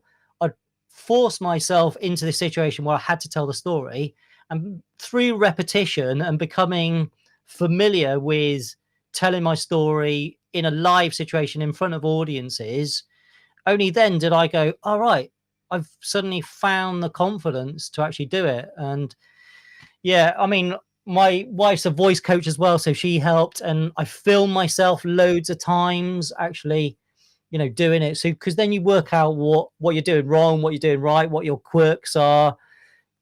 Are you looking at? When I started doing talks, Yeah, I'd be looking at the ground, all hunched up. and Yeah, then body language is yeah, important. because Yeah. Yeah, massively. And people love people like having the confidence to look people in the eye when you're doing talks as well, and make them kind of feel part of the story, make That's them it. feel engaged, make them feel important.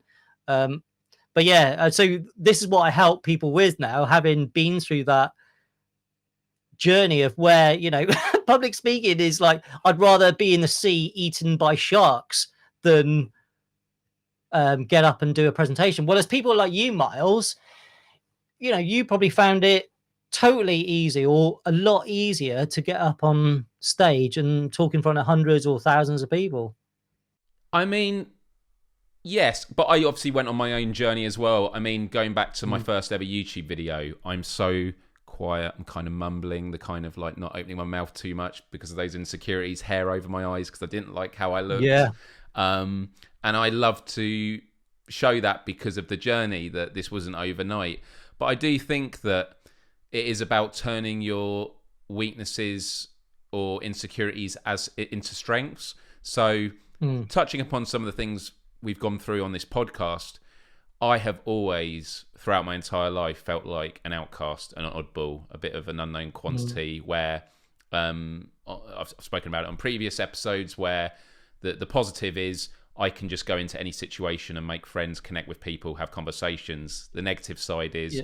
I have very few close friends. Like, I have best friends and that, but I don't belong to one particular tribe, I don't feel. And so I think it did give me confidence that when I was on that BBC interview in 2009, the reason I was able to speak so openly, even when there were jokes made about, what I was doing and using it to try and get a job, was because I was on this new journey. Like, I was using this platform that was unknown. I've mentioned before how my parents were very concerned when I went to university that I was getting really into this YouTube stuff, because at the time you couldn't make money Oh, from really? it. It was this, and I totally understand it. Like, for them, it was I was Yeah. making videos every day. You're not making money from it. Like, it's okay to have a hobby, but we want you to work hard. And I made a balance. And my first job was because of my YouTube stuff, because it was a time where you could then start making money. I was the in the first group of people ever to be made partners and be able to monetize their content on YouTube. And obviously the interview with the BBC. When I was at uni, I was asked to give lectures based on my YouTube experiences. So it won my parents around, and therefore I always felt that I had something to prove, because I've always been someone who looks ahead at technology and futurism. When I talk about the quest for global empathy, I mean, that really does sum up my way of thinking, which is it's a mission. To achieve global empathy might not even happen in my lifetime, but it's something that I'm willing to go on because that's what I care about. And I think I get a lot less people laughing at me about it than I used to. I just instantly have all these examples. I went for drinks with someone I knew who's actually quite a big podcast host now, when he lived in Reading. And there were a lot of musicians there that I'd grown up with in Reading who were in all these big bands. And quite drunk, one of them said to me, "Myles, I have to admit," it was like on the balcony of this place. I just remember it so vividly. He goes, "Myles, I have to admit, growing up, I thought you were a fucking joke, and you're not. You're really sound, and I really appreciate what you do." And it. I remember posting on Facebook about it the next day, and he probably was quite embarrassed. I didn't name him, and I wouldn't say name and shame because I didn't think it was something to be shamed about, but it actually meant a lot to me. And expressions of respect are the best feeling in the world, especially people that you respect. But I think even from people that admit that they were wrong about you or they've shown progression. Look, I'm not here saying I just want to respect people that think I'm great. It's not about that. But to see someone who just said, "I've given you a chance, and actually I realised that the stuff I used to find funny about you is probably played into the stuff that you do now." And again, looking through my old videos and privating some, there's a lot of cringe stuff on there just because I was a young kid at a time. But I also look at it with compassion and empathy for myself, realising I was a young guy then. And I'm going to look back on the stuff I make today in the future. And the fashion choices I make, with whether the clothes I wear or the hairstyles I do, with some cringe as well. So you're right, it's all about the onward journey. And yes, I'm good. I'm quite erudite, and I have some degree of verbal agility, but I make a lot of mistakes. I was on a live show the other day, and when talking about the company HBO, I said HBO, and everyone in the chat had a field day with it, going, "It's not HBO, it's HBO." And I was like kicking myself about it. And I make a lot of speech errors, and you just learn to live with it. I'm not perfect. I have this weird middle ground where I sound quite polite in the way I communicate a lot of words, but then I don't often pronounce my T's, so I don't sound polite in that way. So we live in a world now where, because we're exposed to so many different people and experiences, there's more concoctions. There's not just one way of doing things or one way of being. And so it's why it's important that we share these stories that we're on. And with the stuff you were doing, I mean, can you give some of the examples from the Tenor for Good? Because some of the examples of what people spent this money on are just so brilliant. Yeah, I think one of the things that I was really so people have, I think, because I go into quite a lot of schools and kind of brownies and guides and all that kind of stuff, and kids and schools are usually some of the most creative thinkers because they haven't got these social barriers or limitations, so they're always thinking probably much bigger than adults. But yeah, I mean, it's things where this is obviously before COVID and lockdown, where kids have used the Tenor to buy materials, buy sweets, and they've gone into and made cards and gone into a hospital and walked round and given get well cards to patients and given them like a big barrel of sweets, but also go up to the doctors and just give them a card just saying, "We really value you for what you do." And just by doing that, it made quite a few nurses and doctors cry because for someone to turn around and say that you're valued is quite rare in itself. But obviously for people on the front line where sometimes they probably don't get a lot of recognition or feel valued, because they're just in the mix of it, that was really powerful. And I did this documentary for the BBC called Give Kindness a Chance. And the really surprising fact, and this came from Harvard and Stanford University, is that kindness is contagious, as in, if you're kind to one person, that one person goes on to be kind or kinder to, on average, 5 people. And then that ripples out again. So those 5 people are then kind to 5 other people. And on average, that then goes to 25 people. And then those 25 people then go on each 5 themselves. So it's 125. And that's so in 3 steps. And this is on average the kind of the proven ripple of kindness. So your one act of kindness effectively ripples out to 125 people.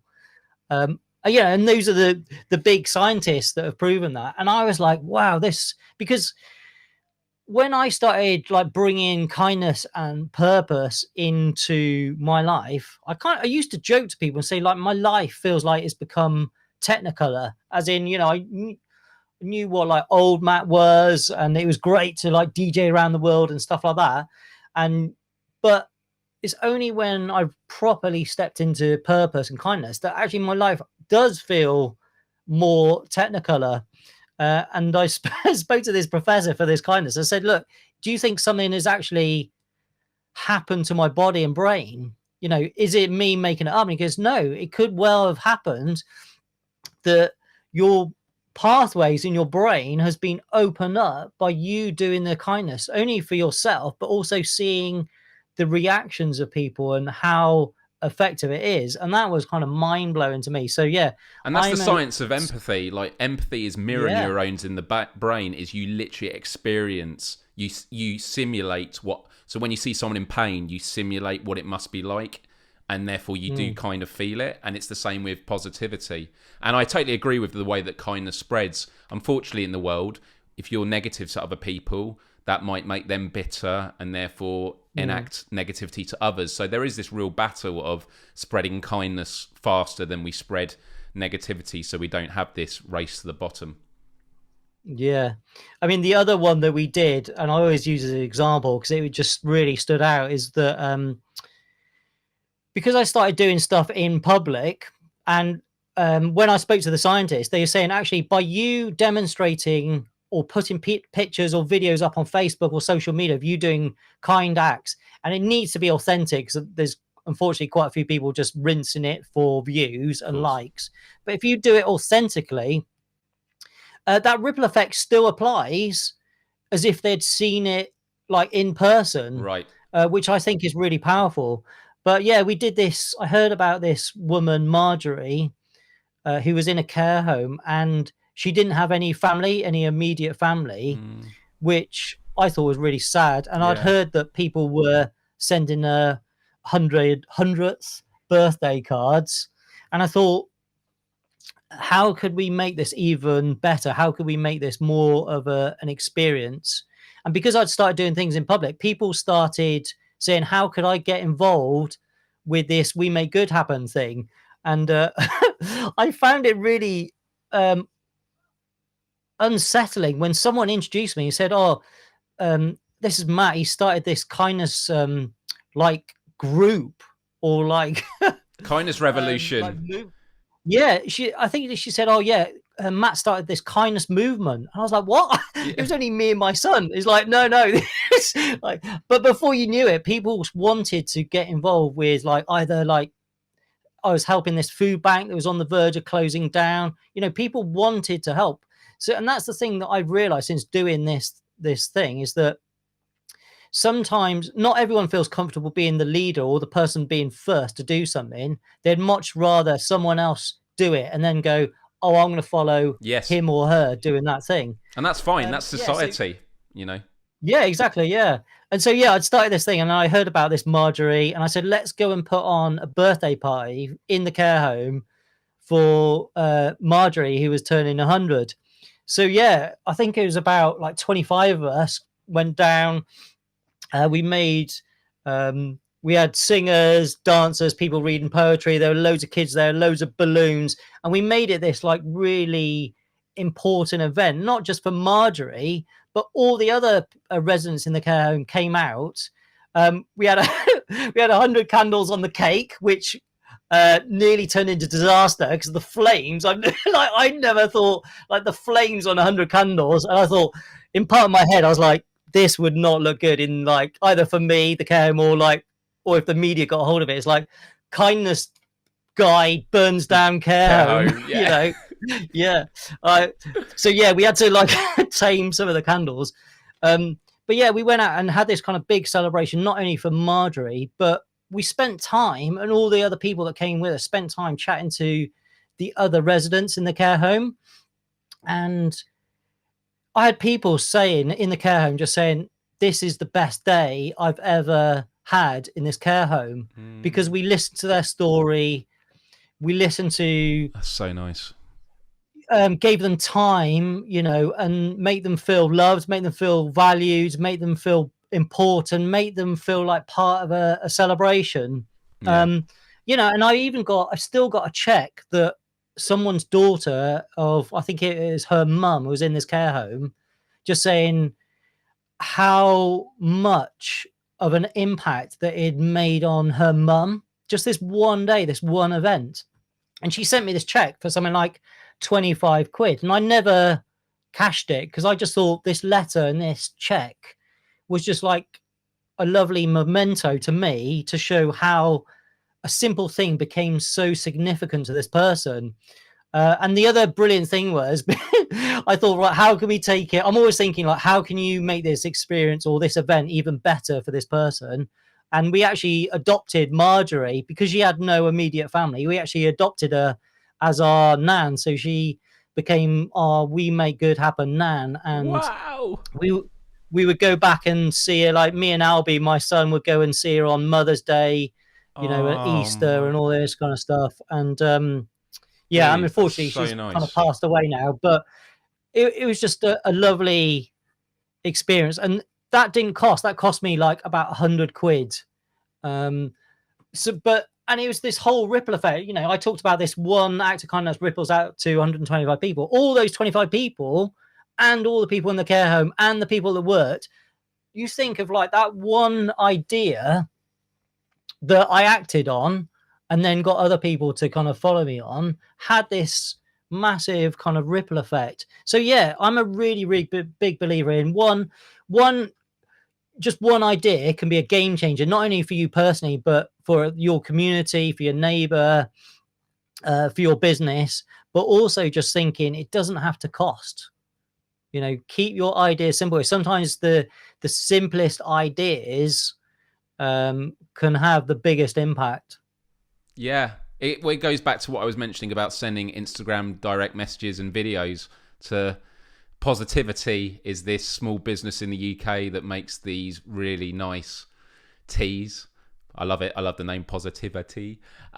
Really small business. I used to actually have all their stuff on display in the studio. We always used to drink it there. They weren't sponsors or anything. I just love what they did and wanted to promote it. And I sent them a video message at Christmas saying, want to say a huge thanks for the amazing products. And I know it's tough at the moment, but just wishing you the best. And they were like, wow, no one's ever sent a video message before. When I send video messages as well, I always do a disclaimer saying, I don't expect a video message back. Text will suffice. No unnecessary pressure, which is always important, because I think some people get a video message and go, I can't do a video message back. And it's like, no, don't worry about it. But just, words can be really, really powerful. And oh man, what an amazing story there. So what, at the moment, if people want to be a part of, and I'm going to say it, this kindness revolution with all the stuff you're doing, where do people go to check things out? Like, what is it that you offer? I mean, obviously you do your coaching, but do you still have the tenner for good still? I mean, it's obviously harder during COVID, but like, what is it that people can do? Yeah, so if people want to go to wemakegoodhappen.com, you can join the group there and kind of get ideas. And it's basically, I think, not only a place where you can get, nice quotes and feel good things. And I try and share like other kind of stories, because I realize this ripple effect works with videos and posts as well. So that obviously lifts people up. But yeah, I think it's just giving people ideas to go out and do kind acts in their community. And I say, yeah, you can go and donate your time at like a soup kitchen or homeless center and stuff. But actually, the most powerful way that you can impact the world or the community around you, and you don't have to save the world, even just doing something for your neighbor or your community can be really impactful. Because I think even just changing one life in your whole lifetime is enough, and if you can compound that over years, that's a good way to live your life. And I just say, think of the skills, because we all have innate skills or things that we're really good at. So just think of, what skills do you have that you could potentially go into a community group or a charity and offer up those skills that they may be lacking, because some of these smaller community groups or smaller charities, they're just run by a couple of people. And if you can go in there and say, I shoot and edit video, or I take photos, or I'm really good at IT, or I'm really good at social media, or I'm really good at accounting, and just say, look, could I come and help out? You could become this community champion and this hero to this local community group. And your impact will be 10x or 100x. Right? If you think of like donating 2 hours of your time, if you could help out in a soup kitchen, 2 hours is like, yeah, it's great. But if you could go out and donate 2 hours to this community group, your impact could be, in that same amount of time, could be 10x or 100x. So yeah, I would always think, yeah, dig in and find out what your core skills are, and just think, how could they be of use to your neighbor or your community group, and just go out and do it, because the benefits are massive to you. The benefits are massive to the person. And the more people that we can get to do these kind of things in our community, the better and happier our world's going to be. It is about, as you say, laying the groundwork. And it's not to say you can't spend 2 hours in a soup kitchen helping out, but if you spend 2 hours somewhere where you teach them the skills, it gets them on the way. And as someone who's a digital content strategist, I always am offering what I would normally charge for to friends or, projects I believe in, just to get them going. Because, sometimes in life, yes, we do need money. We're only as free as our purchasing power. But sometimes actually in our life, we just need that connection. And by helping people and seeing that we're helping them get on their way can be equally as fulfilling and rewarding. And I think that comes to the balance that you spoke about right at the beginning, actually, about how, you worked in production, you would be behind the camera, and that was the work that you were doing, and you slowly have been able to move towards more coaching. I think about when my band has been at music video shoots, a lot of these music video producers, most of the time, 80% of the time, they are making corporate videos, and that is where they make their money. When they do the music videos, they do it cheap. That's not how they're making a living, but they enjoy it, and that's where they get the more fulfilling stuff. And I find that's usually the case with a lot of what I do. I'm a digital strategy consultant. Yes, one day I would love this podcast to be able to hold me up more so I can invest. But the main reason I do it is I love having these conversations.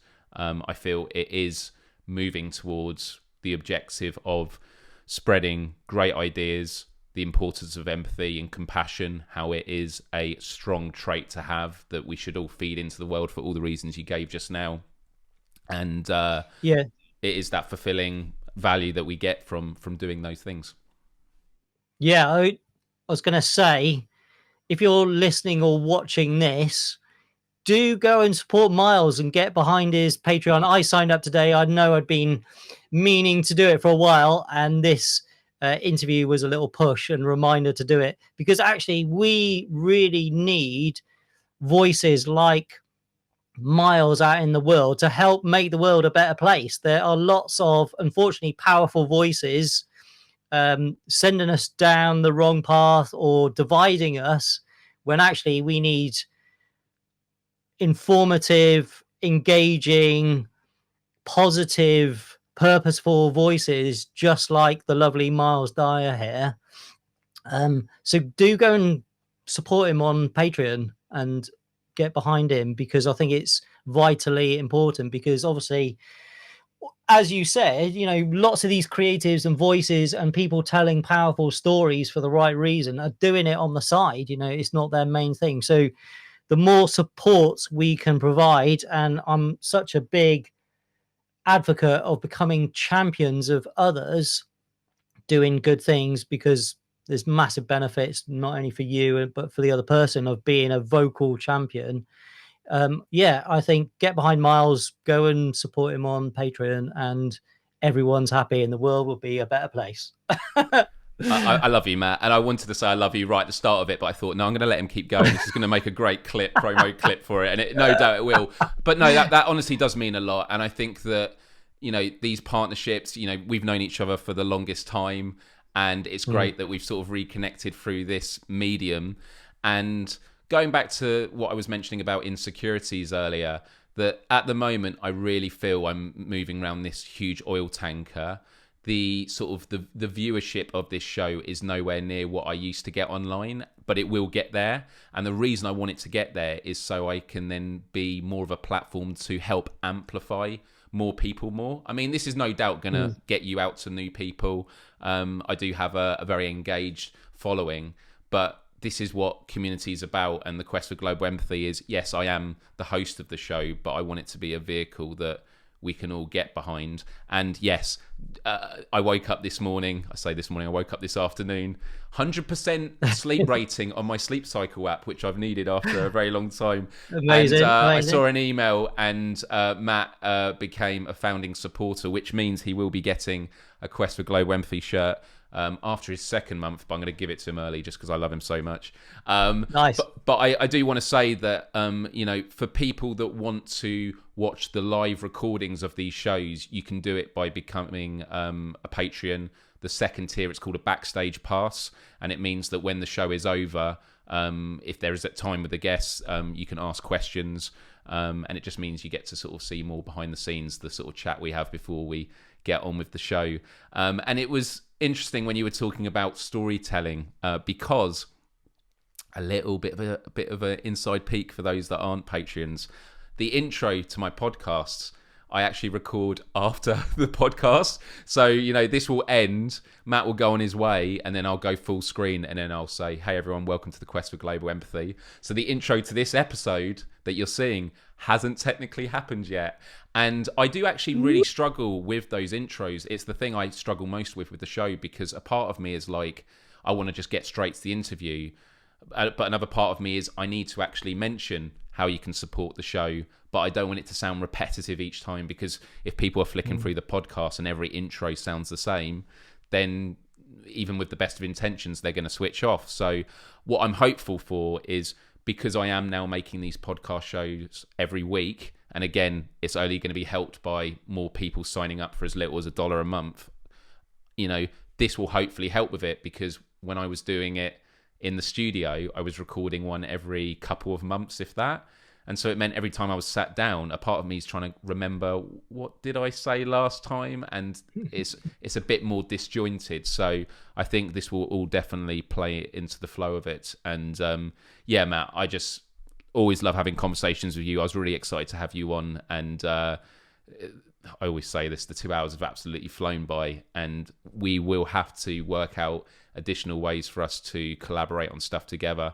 I mean, technically, even if we're not directly working with each other on projects, we're fighting the same fight. It's for spreading kindness, empathy, compassion, and it's a good team to be on, because it's all about connectivity and, not just about being kind to others, but to ourselves, because as you've explained, there are massively important. Yeah, there are struggles we go through in life, and by talking about them, there'll be those that hear or see it and go, I identify with that. Maybe there is hope for me. And actually, I'll just end on this little thing that on my first ever YouTube video, where I'm just loading up now.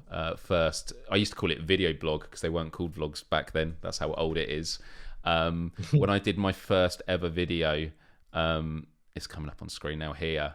I was just so quiet and everything. And there is a comment on this video that was posted years later, so it wasn't at the time. And I absolutely love it, and I want to find it.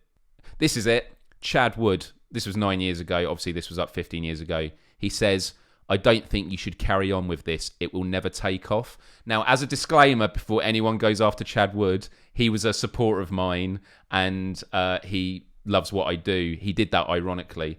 I absolutely love it, because it really shows an important point, that if his comment had been one of the, I think I got 3 when I first did the video, and I'd seen that and I thought, yeah, maybe I shouldn't do it, you and I, Matt, wouldn't be having this conversation now. My life would be very, very different.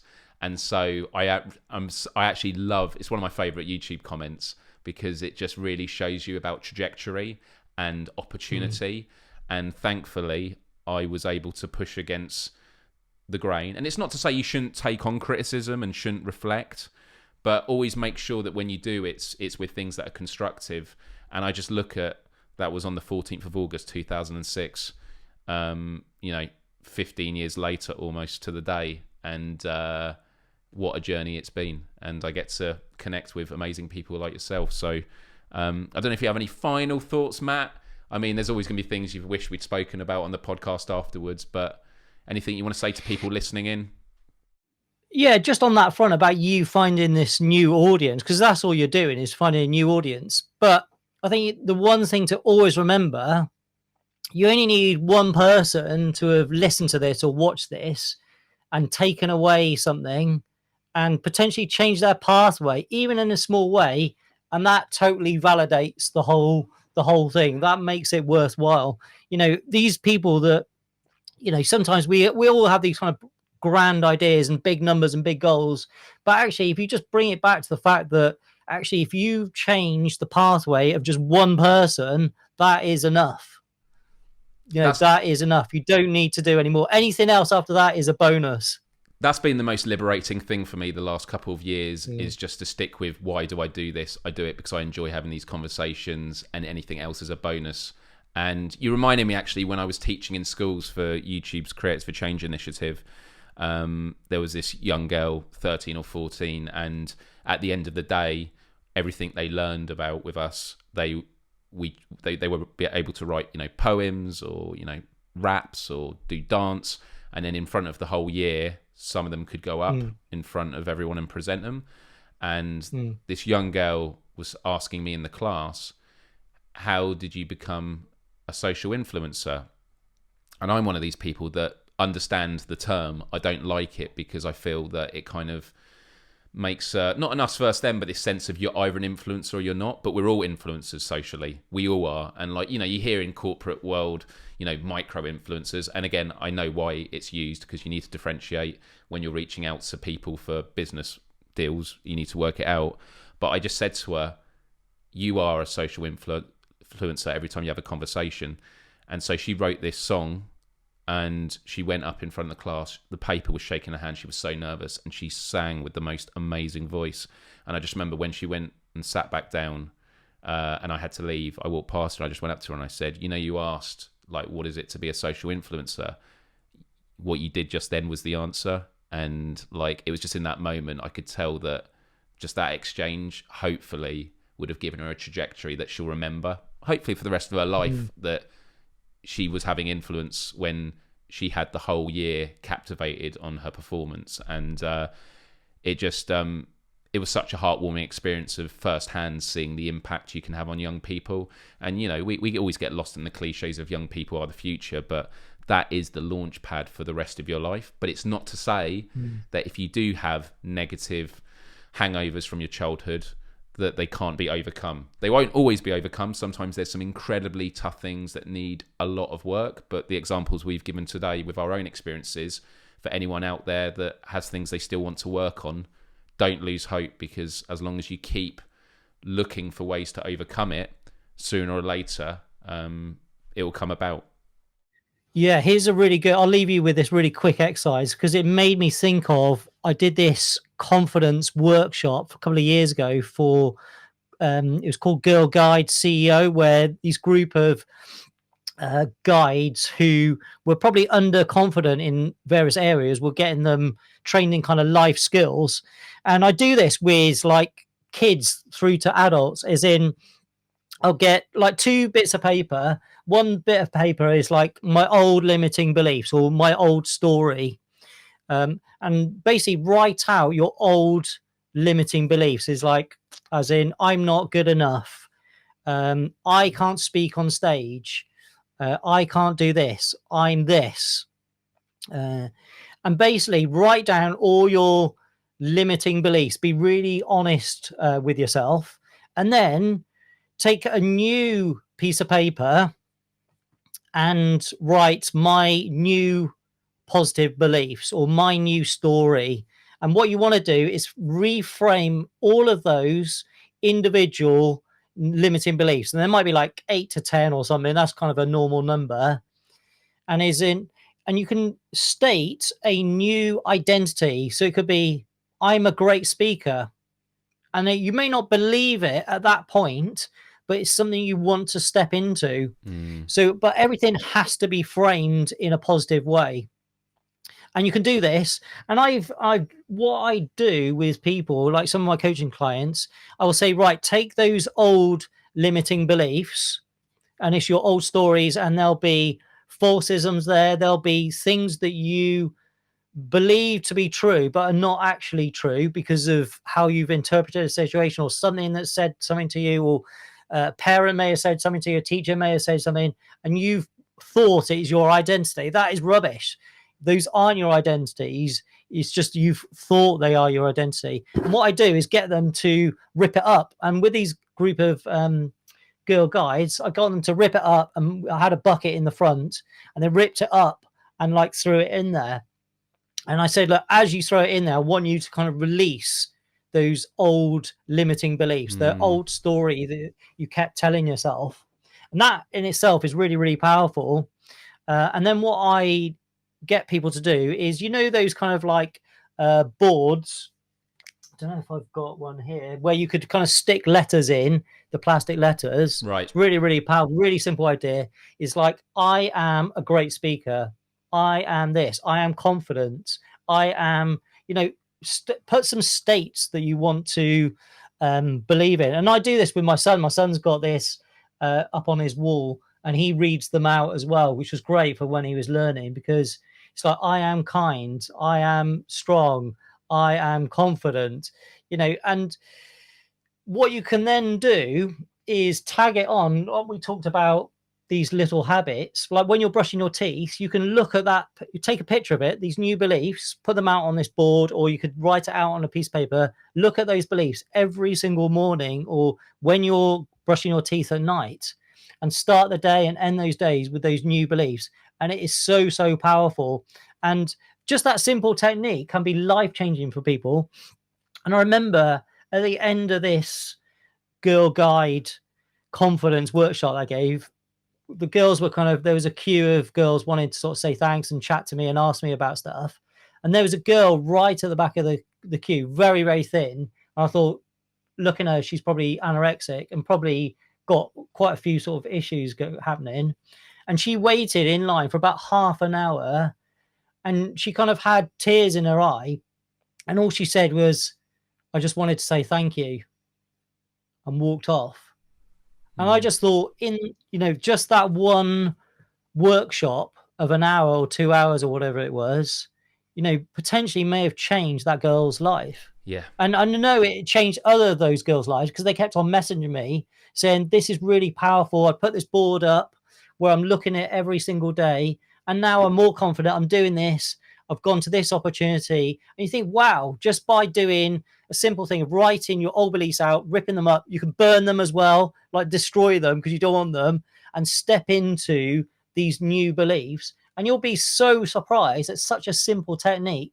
And if you keep looking at it, or put this board up where you can see it every single day, your unconscious will pick up on it and actually see it in your kind of peripheral vision, and take those beliefs on. And before you know it, those beliefs will become a truism, and they will become your actual beliefs. So yeah, that's a really, really simple technique that anyone can do, any age, and it's really effective.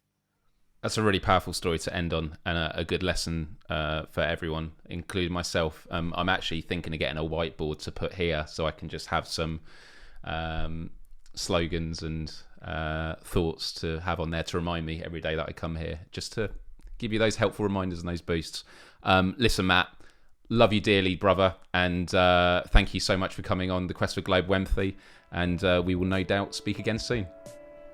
That was an awesome chat, Myles. Thank you very much. Thank Pleasure. you.